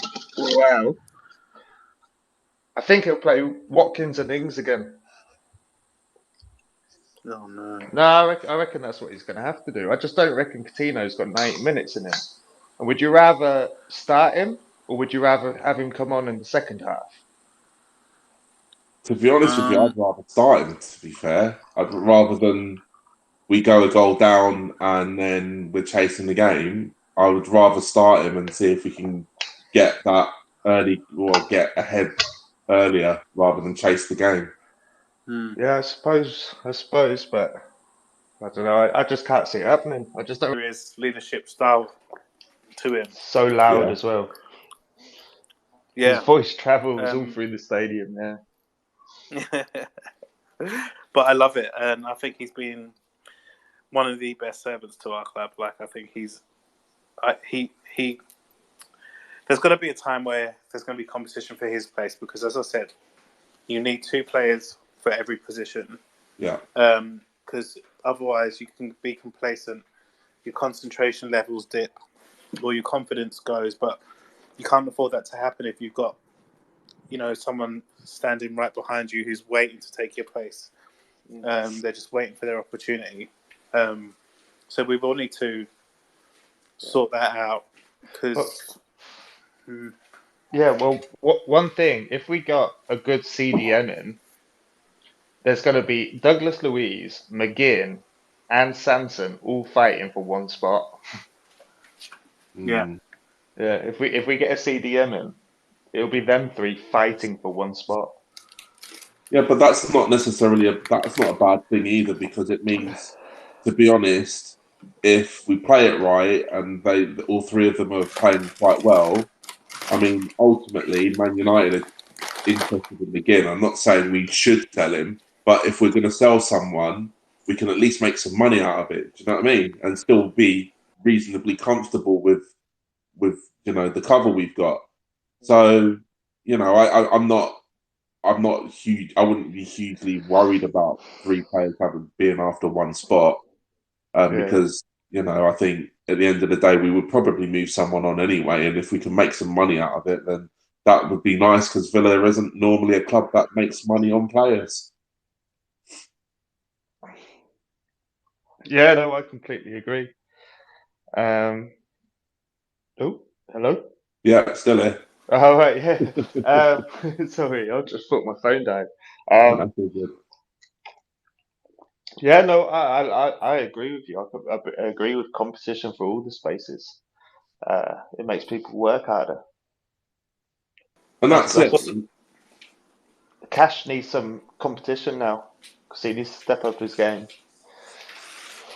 Absolutely, and I think it's the natural order of things at a football club. Is that you always got you've got somebody who normally holds down the spot, but you should always have someone biting at their ankle to take their spot. And players get moved on, players get injured, whatever happens, we should still have that strength in the squad to be able to replace. And we've not really been that since we've come back into the Premier League. We've been a club that have relied on the same 12 to 13 players with the rest on the fringes, and a man called Jack. So yeah, we're now not that anymore, and we're now actually setting ourselves up as a proper club with with decent quality in the side. And you've got Archer available. Carney's about, so I don't know if you can try and find a way to fit him in. Well, Carney's gone to Stoke, so we need to. Oh God, yes, that's right. Yeah, Archer's gone to Stoke. Archer's gone to Stoke, so I'd give Carney a chance. Yeah. Which wouldn't be necessarily a bad shout because he's come on and he's done quite well the couple of times he's come on. I would say that me personally, I'm sort of getting a bit frustrated with the contract thing. Is either sign it or just I don't know. Say you're not going to sign it, but I think what actually in terms of the opposition, it wouldn't be a bad shout to give him a shout. I would just make a point on that is that lads, what is he, 17, 18? Yeah. He's not making those business decisions. It's all his agent. He's agent involved. Who's telling him what to do. He's been told to shut up and put up. And the club trying to nurture him and give him the best thing that they possibly can. And his agent's going, yeah, just don't say anything to them because I'm in the background negotiating shit. Yeah. Whereas all Carney wants to do is play. So we should give him that opportunity. Give him a start. That's what I do. Against Everton, I'd give him a start. And I tell you what, for a lad of that age, it would make him go, oh shit, like this club really loves me. And not only this club really loves me, but I'm now starting in a Premier League match. Let's go for it. Not only that, he's got the opportunity to learn from one of the greatest midfielders that this country has ever produced. Well, we all know the Gerrard pulling pull, don't we? It's been... I think it would be.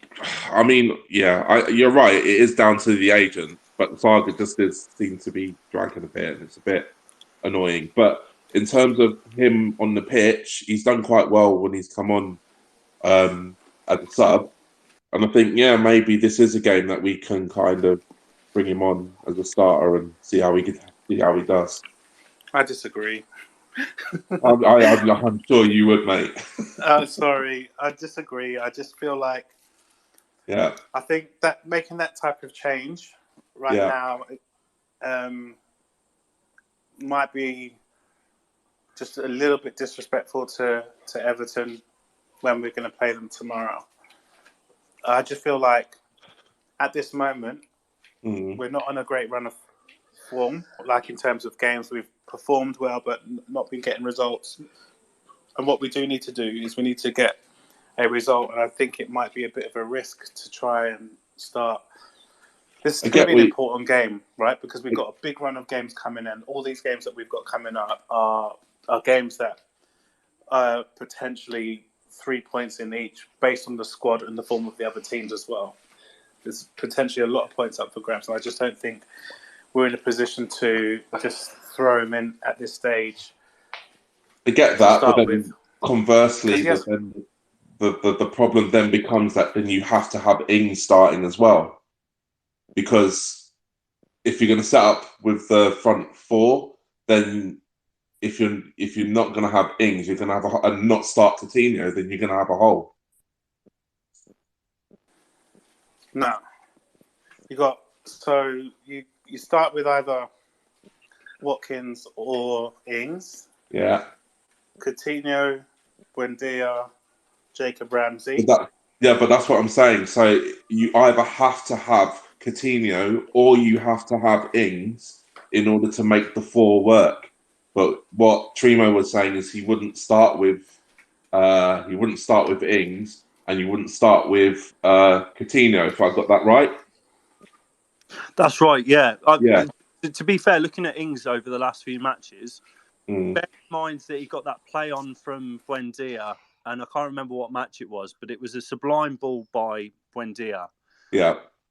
Ings wouldn't have scored otherwise. Ings has been sluggish around the pitch. He's probably the last one to hold up the back two, unlike Watkins, who's always there. He's dedicated to holding up the back two. A bit like what we used to watch with Wesley, but the difference is when you watch Watkins holding up the back two, you've got someone there that can actually slot the ball in the back of the net. Whereas with Wesley, he was just shite. Yeah. But with Ings, he's a bit sluggish around the pitch. He's doing the sort of Harry Kane thing that I see, where he's just waiting the ball to be played into him in a perfect position. And yeah, he's got the clinical finish, but do you really want someone that's just going to wait for the ball to come to him rather than the chances being created by an individual striker who's working at the work rate? It's the reason why McGinn's played week in and week out. Is because McGinn he's not the best midfielder in the world, but fuck me, his work rate is someone like James Milner back in the day. Do you know what I mean? He's here, he's there, he's everywhere. He's giving it some, and that's what I see from Watkins. And when he gets just that one goal in, it's like waiting for a bus. They start coming then. He gets that confidence boost, and he's still a young lad, so it's just that chance of giving it to him. Yeah, I think, Ings is at the club for a reason, and I think, he provides something different from what Ollie provides, but you have to play to his strengths. And what we've tried to do is bring him in, but we're not playing to his strengths. He's not somebody who's got a high work rate. He's not someone who's necessarily going to be tracking back and all that kind of stuff. And it is sometimes a little bit like we're playing with a man down when we have both of them on. But he is a goal scorer, and if you can unlock that, that's kind of what we need as well. So I don't know. I don't know. The experiment hasn't worked so far, but what do you do? Because they both offer something different. Well, if you look at Watkins during the season where Ings wasn't around and it was just him and Dean Smith, Watkins was on fire. He was, but then we had Jack Grealish behind him as well. So, well, true, but now we've got other players that are playmakers for him. Yeah, I get that, and I think it's a matter of time before Ollie gets back to his best form. I think also part of the problem with Ollie is that he's so desperate to score that he's probably overthinking it a little bit, and sometimes he takes one touch too many. Yeah. And I think that's what I find quite frustrating. It's like, mate, have a go. Don't take that extra touch. Just bang it and see what happens. But he always wants to sort of almost take that extra touch, which just takes the sting out of what he's doing. But I am confident he will get back to his best. But I just think, I think he's probably better off down the middle rather than playing off to the side if you want him to score, especially because of the work that he has to do. He's always tracking back, supporting, and then he's also got to be up front trying to put the ball in, which is why I think they tried to get an Ings to offset that, but it hasn't worked. Totally agree. Don't know what the solution is. As I said, pick one, but then I don't know. In terms of tomorrow, I don't know. You probably they will probably both start again, I guess, and we'll just see how it goes.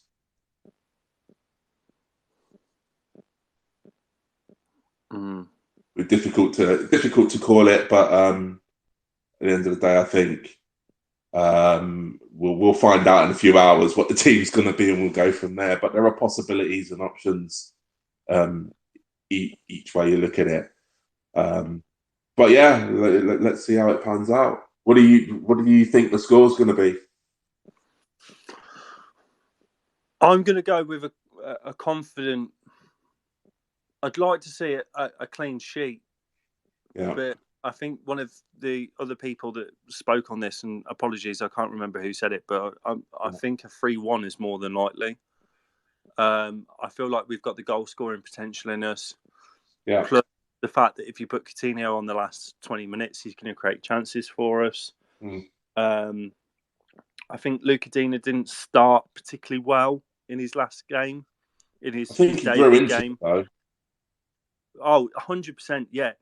But that's the point. I think he's got a little bit more time at Bodymore under his belt.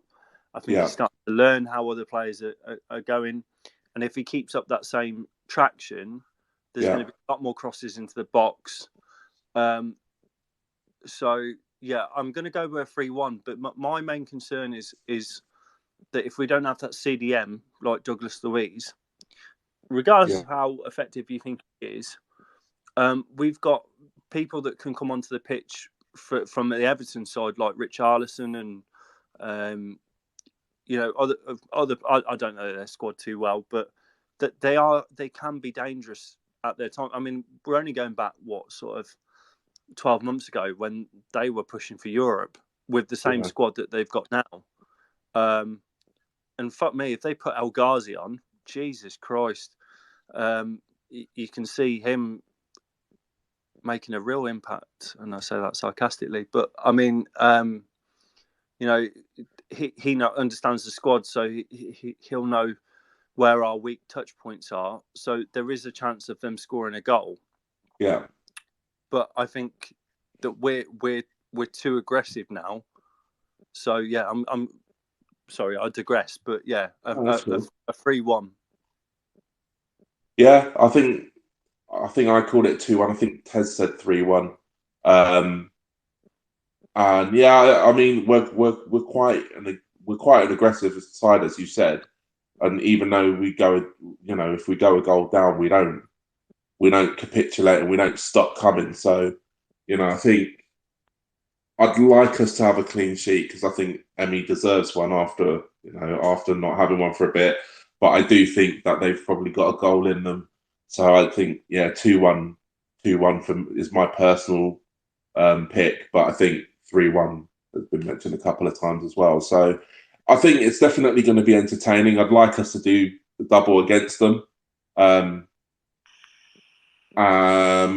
a team that are still in a little bit of turmoil, I guess. So, I think that helps some plays plays in our favour.